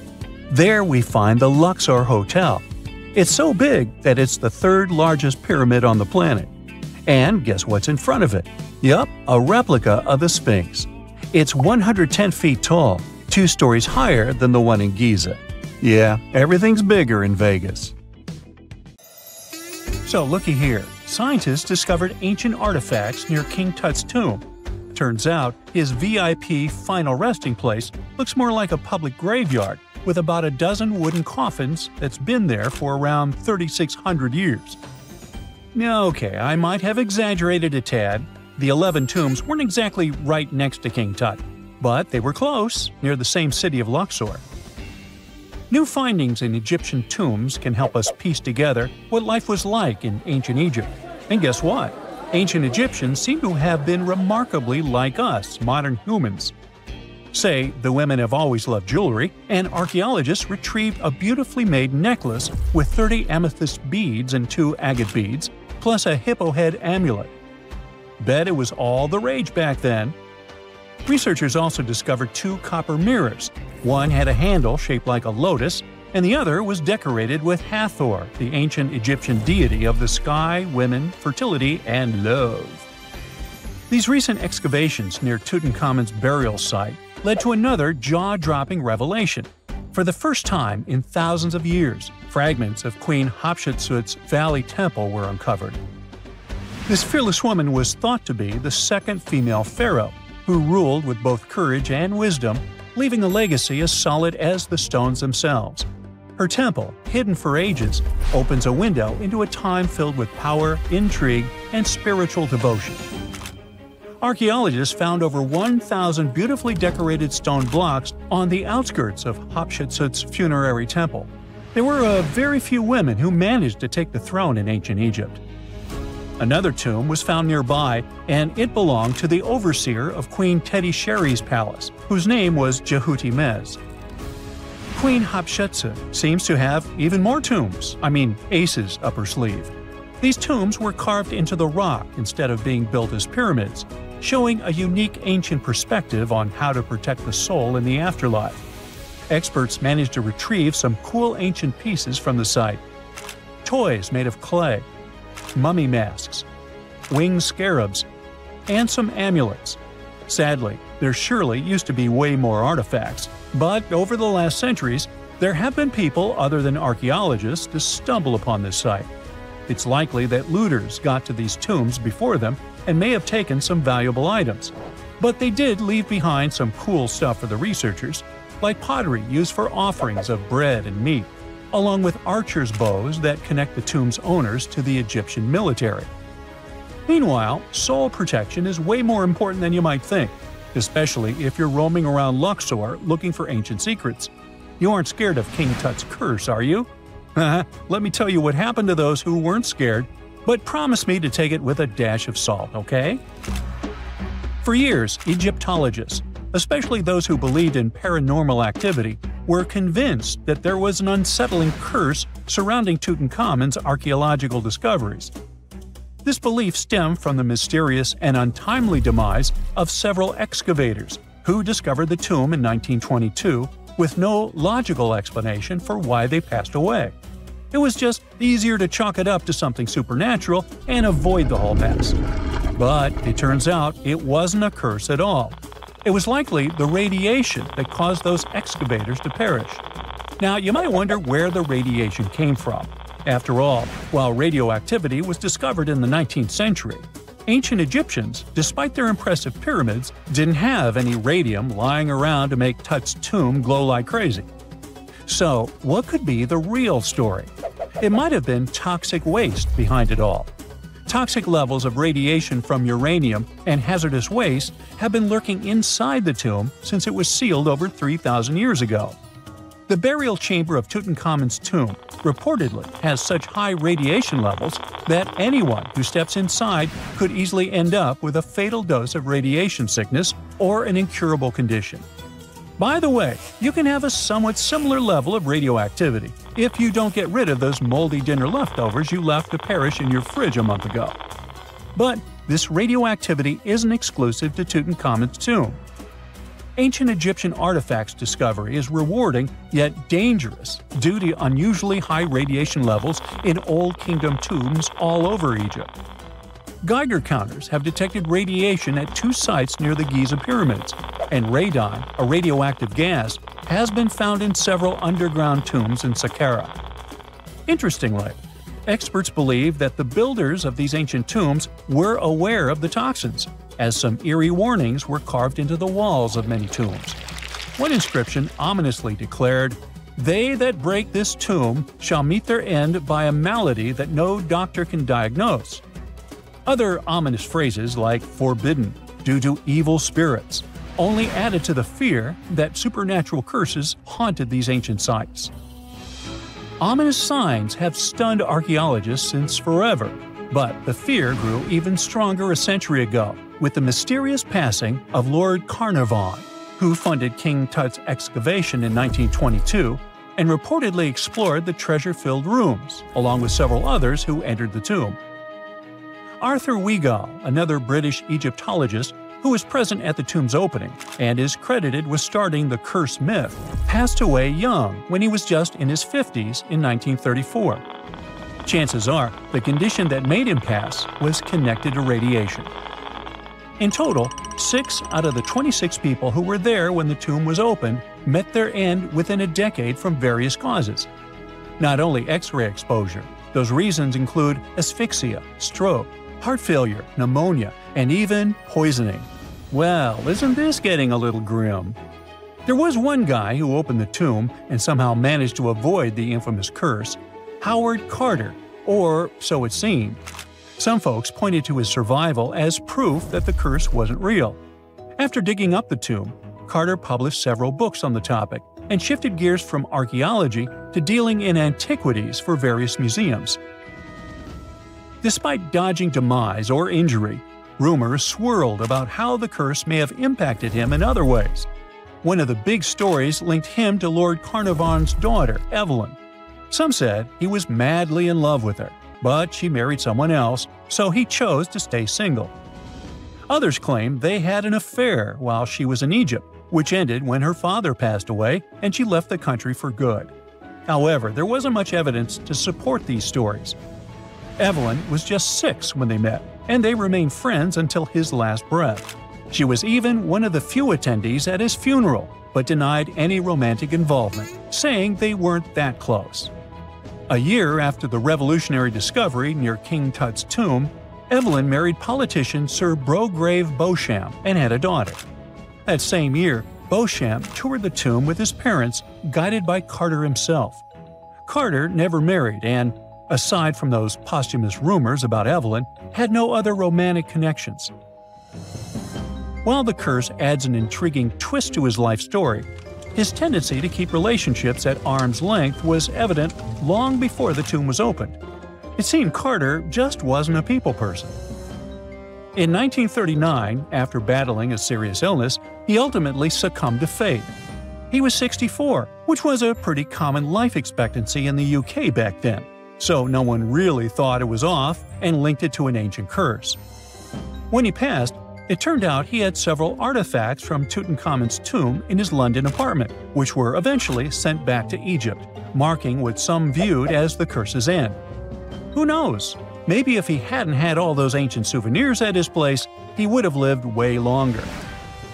But all the other demises might seem off. The curse theory was likely fueled by some strange events during the excavation. Carnarvon got a mosquito bite that became severely infected, and around the time they opened the tomb, Cairo experienced a bizarre power outage and a freak sandstorm.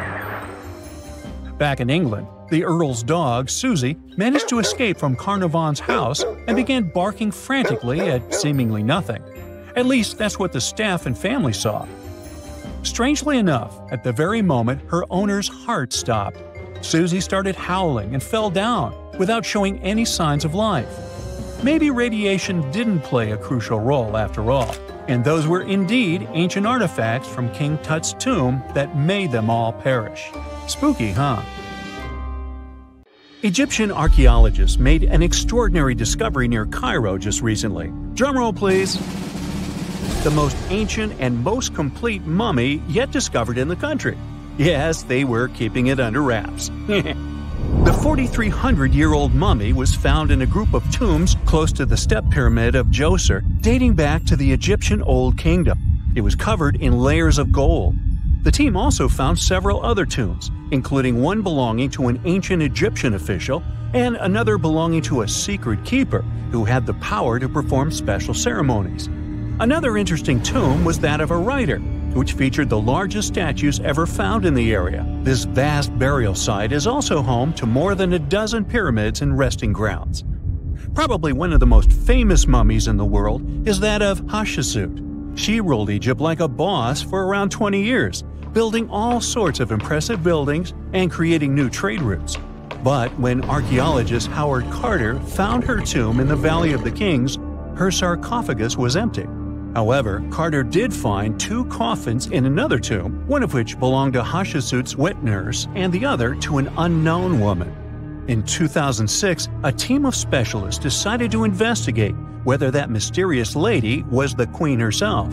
They found a molar tooth in a wooden box with Hatshepsut's name on it, and when they compared it to a gap in the mummy's mouth, it was a perfect match. Ramses II was a pretty impressive ruler, but it was his mummy that eventually made history. Now, we don't hear too much about his daddy. Okay, I'll stop. Ramses is considered to be the most powerful pharaoh in all of Egypt, as he reigned for a whopping 6 decades. He also lived to be over 90 years old. Now that's pretty amazing, considering the time he lived in. Ramses II supposedly had over 100 offspring too. Talk about a big family. When he passed away, His body was originally buried in the Valley of the Kings, but some sneaky guys tried to rob his tomb of all his treasures. Officials back in the day weren't having any of that though, so they moved his body to a secret location to keep it safe. Fast forward to the 1800s, and Ramses II's mummy was discovered along with a bunch of other rulers and important officials. But it wasn't in the best condition, so archaeologists flew it to Paris to get it, well, pampered. Problem was, he couldn't just be transported into another country. The only solution available was to give Ramses II his own passport. His occupation was listed as king, and the document even featured his photo. Most mummies aren't necessarily known for having the most hydrated skin. But that of an ancient woman, also known as Lady Di, proves otherwise. No, not that Lady Di. This wealthy lady from ancient times was discovered in an ornate tomb in 1971, and she looked fabulous, if we can say so about a mummy. Thanks to the special conditions in her tomb, like the moisture in the environment and the lack of oxygen, her body was almost perfectly preserved. Her skin was soft, her hair was on point, and she was still flexible. The museum that now proudly displays her mummy also shows a ton of fancy items that were buried with her, like dinnerware and musical instruments. Archaeologists investigated the mummy further and discovered that she passed away from a heart attack at around 50 years old. Even though it hasn't been around for over 2,000 years, Lady Di is still making history. The mummy of Otzi the Iceman was discovered in the Alps in 1991. Austrian authorities initially thought he was a modern mountaineer because he was so well preserved. Turns out, he was actually from the Copper Age. He was found in a mountain pass over 10,000 feet above sea level. Through studying his mummy, we've learned so much about life in Copper Age Europe. For example, we know that he was a native of Central Europe and enjoyed eating meat. He also suffered from arthritis, narrowing arteries, and intestinal problems. But he likely used acupuncture and medicinal herbs to treat these conditions. And apparently, he was pretty handy with tools. He sharpened them just days before his untimely demise. Who knows if he was expecting trouble or just getting ready for some routine work. Now, King Tut and his story is most likely the one that made all mummies famous. This pharaoh passed away at the young age of 19, more than 3,000 years ago. But his mummy is still one of the most well-known in the world. When his tomb was opened in 1922, people went wild because it was still intact, unlike many other royal tombs. It had some seriously blinged-out coffins, including one made of solid gold. Not only did Tut's tomb give us a glimpse into ancient Egyptian history, but his mummy also taught us a lot about the time he lived in. DNA analysis helped identify his parents and revealed that the pharaoh had a rare bone disorder that might have made walking a bit tough. Now, Ginger is most likely one of the coolest mummies you'll ever hear about. He's like a time traveler from 5,000 years ago who's still looking fly with his golden hair and perfectly preserved nails. Ginger was discovered in Egypt and is believed to be the earliest known mummified body. Before people even knew about mummification, they used to place bodies in shallow graves in the hot, dry sand. And since the sand absorbed all the water, bacteria couldn't reproduce and the body was preserved naturally. Now, scientists are not sure if Ginger's preservation was intentional or not, but since he was buried with some pottery vessels, it's likely that whoever buried him knew some serious preservation techniques. If you want to meet Ginger in person, he's currently chilling at the British Museum. One Dutch art collector bought a statue from Asia and ended up finding a weird discovery. The statue contained a mummy hidden inside. Unfortunately, the body was too fragile to move, so they had to leave it there. The coolest part is that this mummy is over 1,000 years old and was on display for 200 years before being encased in the statue. When scientists did a CT scan, they found out that the mummy was filled with paper scraps covered in writings. Experts think he might have done this thing called self-mummification, which is a pretty intense process involving a special diet and tea that makes your body less prone to bacteria. Only a few people could handle this ritual, and those who managed to do that were seriously respected. No other Egyptian queen has baffled scientists and historians like the stunning Nefertiti. Based on her statues, she was known for her slender neck, wide eyes, and high cheekbones. Her name translates to "the beautiful woman has come." Talk about living up to your name, huh? Even though she wasn't a pharaoh herself, Nefertiti still managed to leave a lasting impression.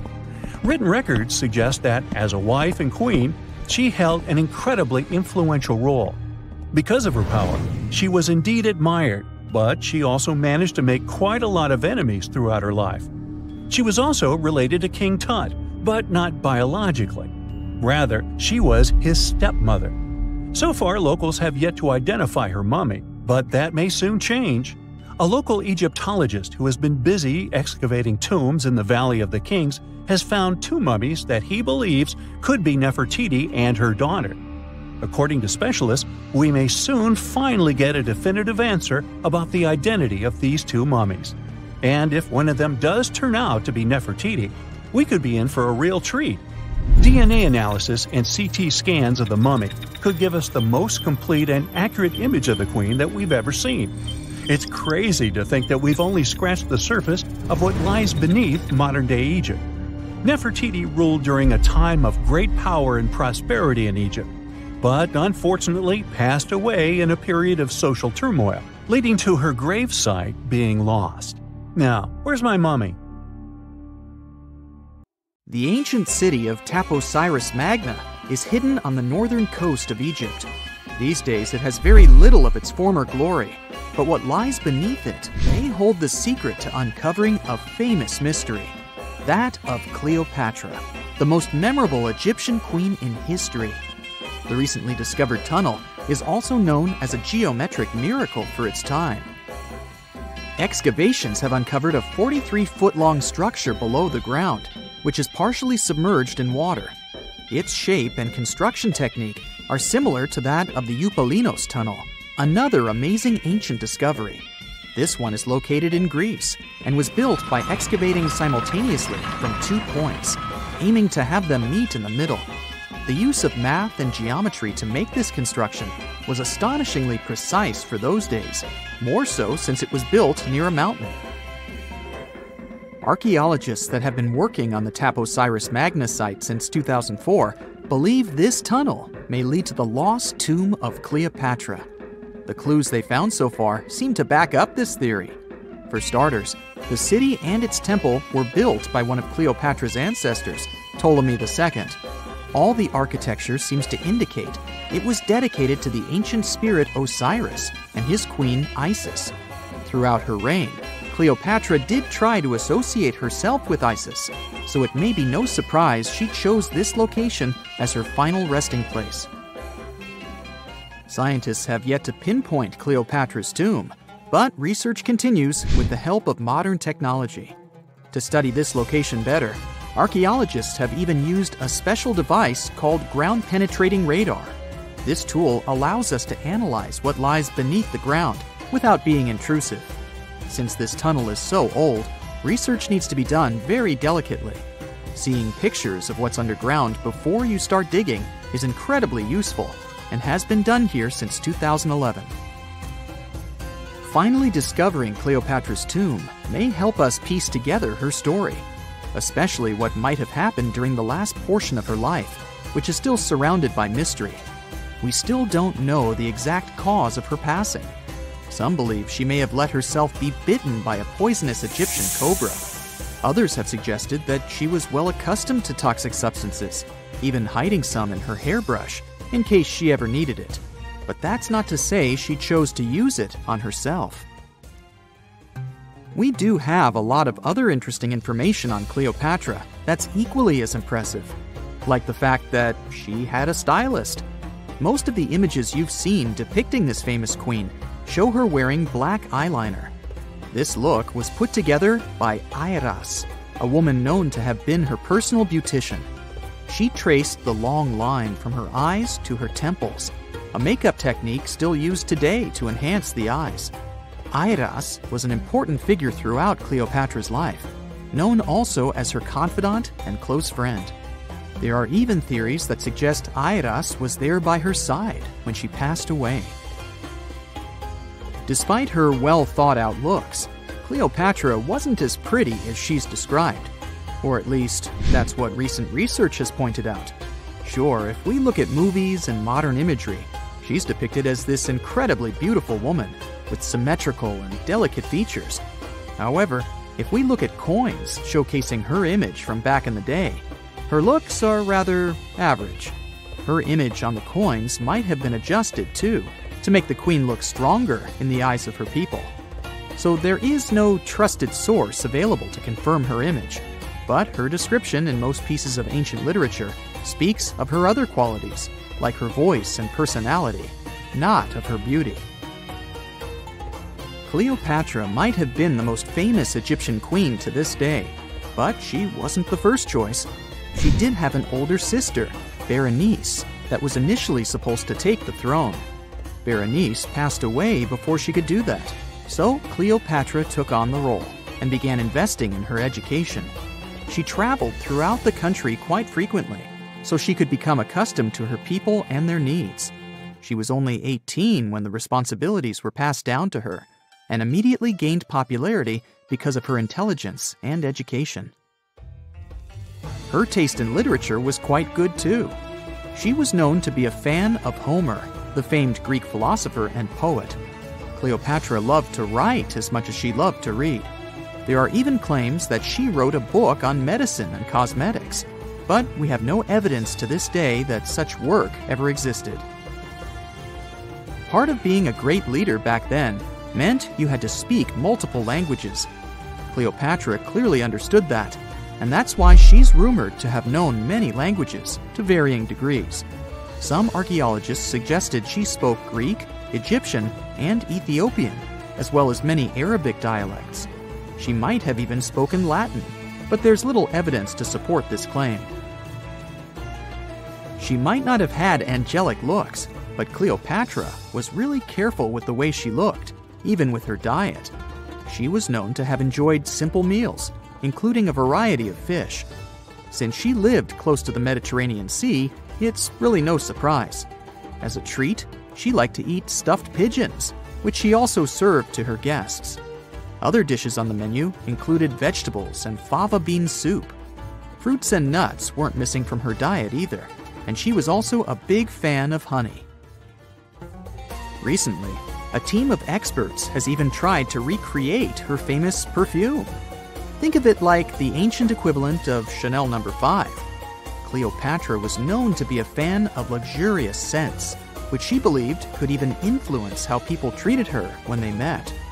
The basis of this scent is myrrh, a resin gathered from a local tree. Other ingredients added to the mixture were also found back in the day, like cardamom, olive oil, and cinnamon. The results may not be quite as delicate as the perfumes we know and use today.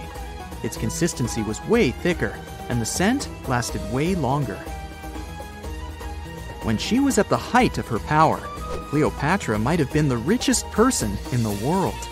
Back in the day, she ruled over a territory that stretched across the Mediterranean, from modern-day Libya in the west through Egypt to Syria in the east. This is the largest territory ever ruled over by a woman. In today's currency, her worth might have been somewhere around $95 billion. The calendars we use today may have been introduced by Cleopatra herself. She presented the idea of leap years and leap days to Caesar, the Roman emperor she was known to have been close with. Taking her advice, Caesar made these adjustments part of the official Roman calendar. The ancient Egyptians already knew the year was longer than precisely 365 days. They discovered this by studying the brightest star in the sky, called Sirius, and concluded that a year is actually 365 and 1/4 days long. It was Elizabeth Taylor that famously introduced Cleopatra to pop culture when she played her in the 1963 film bearing the same name. Up until that point, it was the most expensive film ever made. It was originally supposed to cost somewhere around $2 million, but ended up costing a mind-boggling $44 million. That's mostly because of script and production issues. To make this iconic movie, producers created 79 sets from scratch, as well as over 26,000 costumes for the cast. Elizabeth Taylor's Cleopatra costumes alone cost somewhere around $200,000. Thankfully for the producers, the movie made headlines and was well received by critics, making it a box office success. A lot of people associate Cleopatra with another famous Egyptian ruler, King Tutankhamun, nicknamed King Tut. Surprisingly, apart from both of them being Egyptian pharaohs, they have nothing else in common. For starters, King Tut lived around 1300 years before Cleopatra did, and there is also no connection regarding their ancestry. Cleopatra had Macedonian Greek roots, while King Tut was a native Egyptian. During the early 1920s, the world was mesmerized by King Tut. A British archaeologist, Howard Carter, discovered the young pharaoh's tomb in Egypt's Valley of the Kings, 1922. But the public wasn't only interested in gold and jewelry. The press wrote about the curse of the pharaohs, but was it true? Was an ancient curse really the reason everyone entering the pyramids lost their lives? At the time, this was the only explanation for a series of unexplained passings. The man present at the opening of King Tut's burial chamber, George Herbert V, Earl of Carnarvon, lived only 5 more months after the discovery. He had also sponsored the dig. In comes Sir Arthur Conan Doyle. You probably know of him, the English writer behind Sherlock Holmes. He claimed that an evil elemental caused the explorer's demise. He must have been joking, right? Unfortunately, no. The newspapers continued to blame the pharaoh's curse after every Egyptologist left this world. These are the scientists who study the ancient cultures of Egypt. The archaeologist who opened King Tutankhamun's tomb passed away full 17 years after the discovery. The reason for it wasn't a secret: Hodgkin's disease. Yet again, journalists around the world wrote of a curse. This was getting ridiculous. But science must have had a rational explanation, right? Well, it did. And that explanation was common mold. Harmful fungi, Aspergillus, can survive for ages in sealed tombs. When humans inhale them, there's a high risk of infection in people who have a weakened immune system. Today, doctors believe this is what happened to the unfortunate explorer more than a century ago. Scientists now know that this type of fungi grows especially well on grain. And King Tut's tomb was full of offerings in the form of baskets full of raw grain and bread. Researchers discovered other varieties of fungi on ancient Egyptian mummies. These molds can easily cause some nasty consequences for humans. The danger of rotting organic material is real. Just look inside your fridge. Any food leftovers you have there start to go off after just 3 to 4 days. You can imagine what happens to food in a sealed chamber after thousands of years. Food is just one kind of organic material. There is also wood. If you expose it to water or even moisture in the air, it starts to deteriorate. You don't have to travel to Egypt to see the effects of this process. Any abandoned building in your neighborhood can serve as an example. When a piece of wood gets wet and has no way of drying out, there is going to be damage. From fungi to wood-boring insects, the list is long. Rotten wood presents a huge structural issue. Beams and floor panels are all made of timber, so you better not go inside a failing building. You can easily lose your footing. But this is just the tip of the iceberg. The building materials since the time of the pharaohs have changed, but so have the dangers. One of the best examples is asbestos. Until the 1970s, most home insulation materials contained this substance. It was in everything, from boilers to soundproofing. This microfiber provided excellent heat insulation. But then, the United States banned asbestos in 1989. The UK did the same a decade later. The reason for it is that asbestos becomes a health hazard when it gets damaged. When humans inhale asbestos fibers, they can get seriously sick. Abandoned strictures are full of this material, and there is no one to maintain them. You see the danger now. Another material is also common in old buildings: lead. Ancient Romans used lead piping to channel spring water into their homes. They also cooked in lead vessels, which was probably not the wisest of choices. You see, lead and water don't go well together because of something called corrosion. But this problem isn't ancient. US officials banned lead piping only in 1986. That means that 7% of American households still have lead service lines. And this is not the only source of poisoning. Until the mid-1960s, Builders used lead paint to coat woodwork. In abandoned buildings, this lead coating snapped a long time ago. Anyone who touches doors and windows will disturb this lead dust and inhale it. The dust particles are at least visible to an unaided eye. This is not the case for carbon monoxide. This gas has no color, so you can't see it. It has no odor, so you can't smell it. No way to detect a carbon monoxide leak at all. And how does this dangerous gas usually escape? Poor maintenance. Well, abandoned buildings have zero maintenance. 1 second, you could be exploring an old factory, and the next you could feel dizzy with and have a terrible headache. These are just some of the symptoms of CO poisoning, the less severe ones. But what is the source? All it takes is for an old boiler to finally give way after years of neglect. We've reached an important question. What is the main factor in air quality inside a room? If you are thinking the level of oxygen, try again. It turns out that oxygen levels drop by only 0.3% in 8 hours inside an airtight room. This is a room in which doors and windows are sealed with tape, so the decrease is even smaller in normal conditions. Oxygen isn't the main problem. The levels of carbon dioxide rise sharply inside a sealed room. This is the direct result of human breathing. We inhale oxygen and exhale CO2. Think of it as a waste gas. Normally it's only a tiny portion of the air we breathe, 0.04%. But in a sealed room, high levels of carbon dioxide will make you feel drowsy. And that's the last thing you need when inside a dilapidated building. Carbon dioxide will decrease your ability to think clearly. Researchers from Harvard did an interesting study in 2016. They had office workers come in 6 days in a row to complete a problem-solving test. During the week, they gradually raised the carbon dioxide levels in the mock-up office. The results of the same test kept getting worse over time. There are many factors at play, but CO2 levels definitely had an impact on the workers' problem-solving ability. The test took place inside a typical office environment, not inside a crumbling building where visitors must watch their every step. When I say visitors, I really mean trespassers, and trespassing is a criminal offense in the United States. This goes both for private and public property. If you defy the law, you can be fined up to $5,000 or even face lockup time. That should make you think twice before jumping over a fence with a no trespassing sign. But again, you might not be the only one inside. You can never know who else is in the building. Perhaps a person up to no good? It doesn't have to be a person at all. Animals can pose a threat as well. You would be startled if you saw a rat, for example.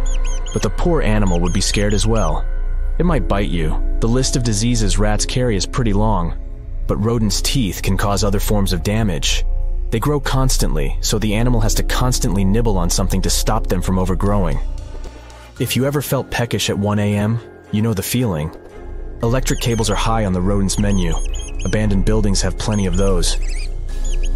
Old wiring is dangerous on its own. Structures erected before 1984 often used wires made out of aluminum. Today, copper is the standard because an aluminum wire is 55 times more likely to catch on fire than a copper one. Flipping a switch in a rundown building can cost you your life. Be on alert for telltale signs that something is wrong. Lights that flicker, sparks from sockets, and the smell of smoke. And yeah, don't count on an earth cable to protect you from electrocution. Ground cables became standard only in the 1960s. For more than 3,000 years, the gold mask of Pharaoh Tutankhamun stayed hidden in the Valley of the Kings. This artifact, which stands about 21 inches tall, shows how skilled and artistic the ancient Egyptians were. But nobody expected that X-rays would reveal its biggest secret. King Tut was the last ruler of his family during the 18th dynasty. He took the throne at just 9 years old, but ruled for only 10 years before he passed away unexpectedly. If we're being honest, back in ancient Egypt, he was mostly forgotten by the rulers who came after him. His tomb wasn't a big deal for them, so much so that even the grave robbers forgot about him. It might sound a bit sad, but the truth is that it was actually great news for us. Since his tomb was practically forgotten, it ended up being perfectly preserved. While the other tombs in the Valley of the Kings were looted, his remained sealed and untouched. So, when it was discovered back in 1922, it had over 5,000 precious objects inside. That made Tutankhamun basically an instant celebrity and one of the best-known pharaohs nowadays. Among the treasures was the most stunning piece, his golden mask. This mask is said to be an exact image of the king's face, or at least it was supposed to be, but we'll get to that later. The purpose of this accurate representation of his face was to make sure that his soul would recognize him in the afterlife and return to his mummified body. In ancient Egyptian beliefs, this would allow him to continue living in the afterlife.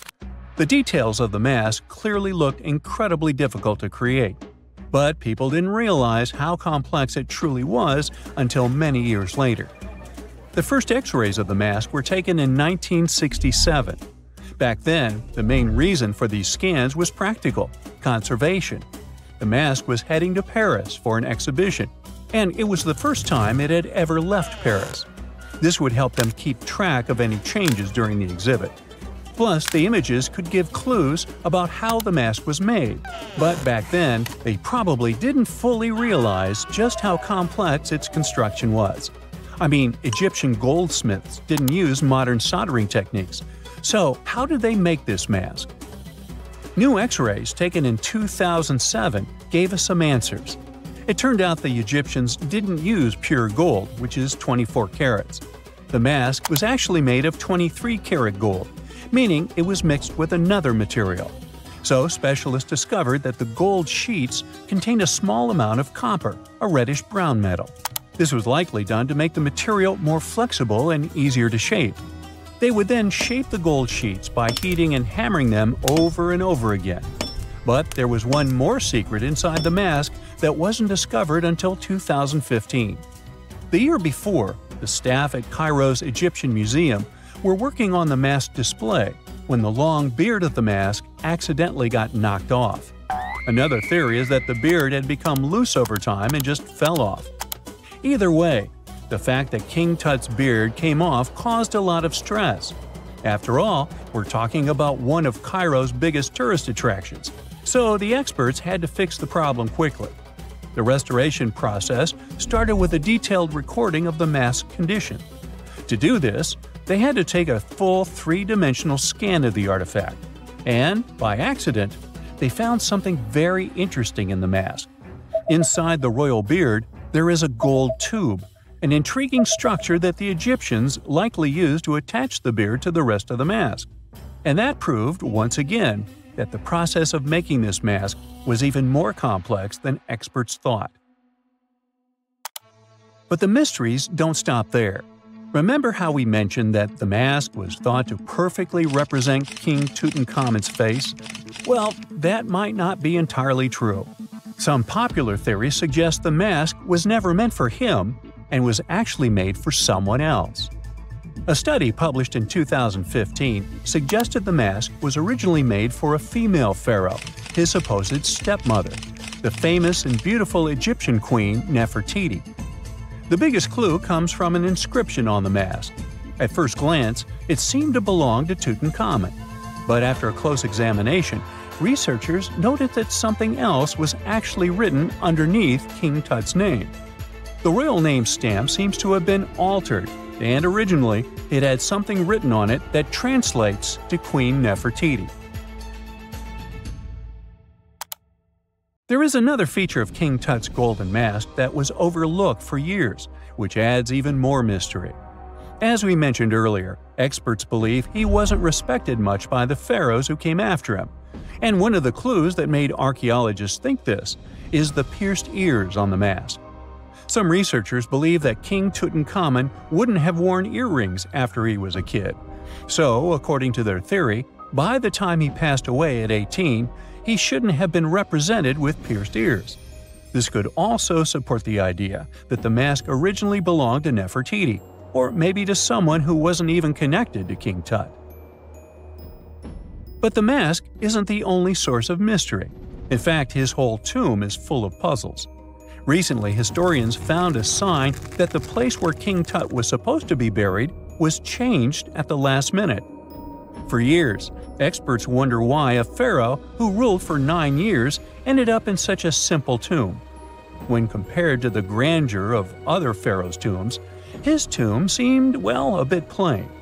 The idea that a king like Tutankhamun would have such an unremarkable resting place just doesn't match up with the power and importance he must have had in ancient Egypt. So, what happened? Well, apparently, this might have something to do with his successor, Pharaoh I. After King Tutankhamun passed away, researchers believe that I made sure to erase him from Egypt's history. So, one theory suggests that he was probably behind the quick decision to place King Tut's body in a smaller, less impressive tomb. When experts looked at I's own tomb, they found something interesting. There is a large wall covered in painted baboons. This is the same type of artwork found in Tutankhamun's tomb. It seems like the same person might have chosen the artwork for both tombs. Now, the design and decoration of the two tombs are almost identical, suggesting there was a shared hand behind both. But there is one key difference. I's tomb is fit for a king. It's much bigger and more impressive, even though the style and artwork are similar to what you see in Tutankhamun's tomb. So the theory suggests that I decided what went into both tombs. Since Tut passed away unexpectedly at a young age, his grand tomb wasn't finished in time. Normally, pharaohs start building their tombs while they're still alive to make sure everything is perfect. But Tut passed away when he was just 18, so there wasn't enough time. I may have taken advantage of the situation, ordering a smaller tomb for Tut and keeping a larger one for himself. Experts believe this theory explains why Tutankhamun's tomb is so simple and how I managed to wipe his memory from history so easily. But in the end, the story of King Tut's mask and tomb is full of mystery and intrigue.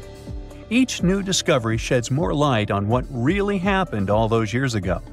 But one thing is for sure, the secrets of ancient Egypt still have much to reveal, and King Tutankhamun will continue to fascinate people for years to come. Miles and miles of yellow sand, treeless mountain ridges, and scorching hot sun over your head. And suddenly, something you'd never expect to come across in a barren desert. A small group of overexcited people. They're as happy as you would be if you had won a lottery. They've just found an ancient tomb, once flooded with its walls in bad shape. But the stuff they discovered inside proves that this is the burial site of one of Egypt's most mysterious pharaohs. Historians have been hunting for his tomb for years, but no one expected it to hide ancient treasures.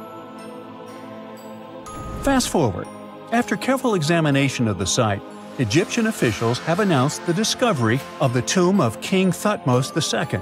It's the last missing tomb from Egypt's 18th dynasty, and this is also the first royal tomb found since King Tutankhamun's was discovered in 1922, in more than 100 years.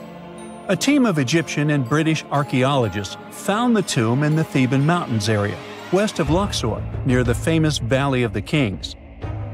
Before this, the site was only known as Tomb C4, but during their excavation, the team found clear evidence proving it belonged to King Thutmose II. Archaeologists actually found the entrance and main tunnel leading to the tomb in 2022. But at first, they thought it belonged to a queen because it was near the graves of Thutmose III's wives. It was also close to Queen Hatshepsut's tomb. Originally, it was prepared for her when she was just a royal wife, but everything changed when she became pharaoh. But we'll talk about this twist of fate a little later. But soon they realized that their discovery was much more significant. They found alabaster jars with Thutmose II's name and the words "deceased king" written on them. That's when they realized that the tomb was actually his final resting place. Sadly, Thutmose II's tomb has seen better days. According to the head of Egypt's antiquities sector and the leader of the Egyptian excavation team, the tomb suffered major damage from ancient floods not long after the pharaoh's death. Water swept through the burial chamber, likely destroying or displacing many of the original artifacts. Much of what had been once inside the tomb was moved elsewhere in an attempt to salvage it. The researchers found out that the tomb had a basic design, with an entrance, a sloping main corridor, and a burial chamber. The corridor was coated in white plaster and rose about 4.5 feet above the floor of the burial chamber. A large staircase and a very large descending corridor of the tomb indicated its grandeur. It took the team a long time to navigate through, though, as the tomb was blocked by flood debris and collapsed ceilings. Only after crawling through a 32-foot passageway with a small 16-inch gap at the top, the worst nightmare for those of us with claustrophobia, were they able to reach the burial chamber. There, they were in for another surprise. They cleared the debris, expecting to find the crushed remains of a burial beneath.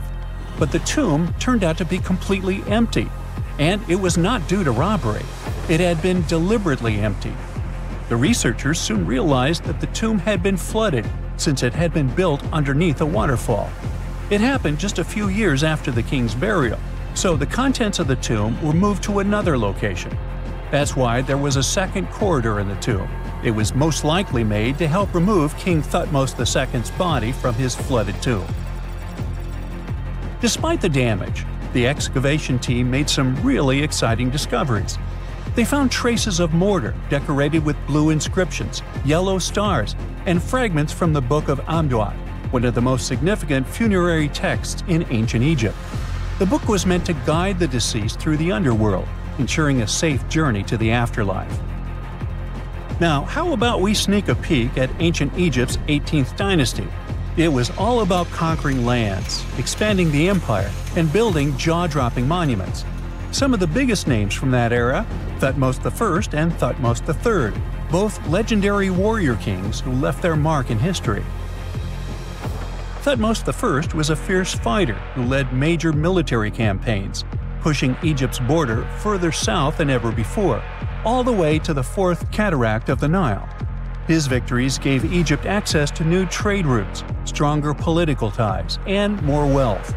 His conquests were so significant that they were recorded in the tombs of his top officials. Thutmose III, sometimes called Thutmose the Great, took things even further. He was not only an incredible military strategist, but also the commander of Pharaoh Hatshepsut's armies before becoming king himself. He led between 17 and 20 military campaigns, winning every single one and expanding Egypt's empire to its peak. He even created the world's first navy. Thutmose III is often remembered as Egypt's greatest warrior pharaoh. And sandwiched between these two powerhouses was Thutmose II, a pharaoh who doesn't get nearly as much attention. Hey, the middle child, right? His reign lasted only about 5 years before he passed away at around age 30 in 1479 BCE. He is kind of a mystery. No one really knows what he accomplished. For the longest time, even the location of his burial site was totally unknown. His body was actually found in the 19th century. It was just lying around in the mortuary temple of Deir el-Bahari, in a secret chamber where priests used to hide royal mummies centuries after their original tombs were looted by grave robbers. In other words, Thutmose II's body must have been moved from his original resting place at some point in history to protect it. During his lifetime, Thutmose II made at least one major impact on Egyptian history. He married his half-sister Hatshepsut. That might not sound like a big deal, but it helped her become Egypt's greatest female pharaoh after he passed. The catch? She kept her stepson, Thutmose III, off the throne for decades. When he finally took power, he erased her name from history out of spite. And still, Hatshepsut is one of Egypt's greatest pharaohs, no matter if you're talking about a man or a woman. She brought a lot of wealth and art to Egypt. She led a big trading trip to a place called Punt, where she brought back things like gold, ebony, and incense. She also made sure her name lasted by building amazing structures that we can still see today. At Karnak, she added huge obelisks. One of them is still standing tall. She also was the one to build the Temple of Deir el-Bahari with its countless columns. She was buried there. Interestingly, Hatshepsut was often shown in art as a man with muscles and a beard, like how pharaohs were usually depicted. But she made sure there was always something in the artwork that reminded people she was a woman, like calling herself Daughter of Re or His Majesty herself. When she passed away in 1458 BCE, Egypt wouldn't have a female ruler as powerful as her until Cleopatra, about 1400 years later. According to Egypt's Supreme Council of Antiquities Secretary General, isn't that a mouthful?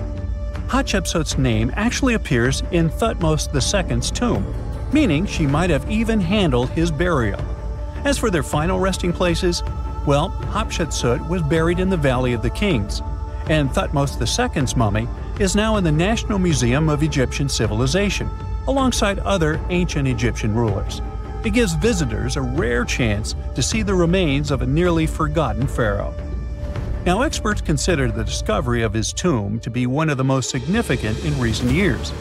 The artifacts found there add important details to our understanding of the history of the region and Thutmose II's rule. And even though the tomb's design is fairly simple and follows the same architectural style preferred by later Egyptian rulers, its historical importance is undeniable. In any case, the mission isn't over yet. Archaeologists are now focusing on solving another mystery. Where did the rest of the tomb's contents end up? The team is determined to continue their search.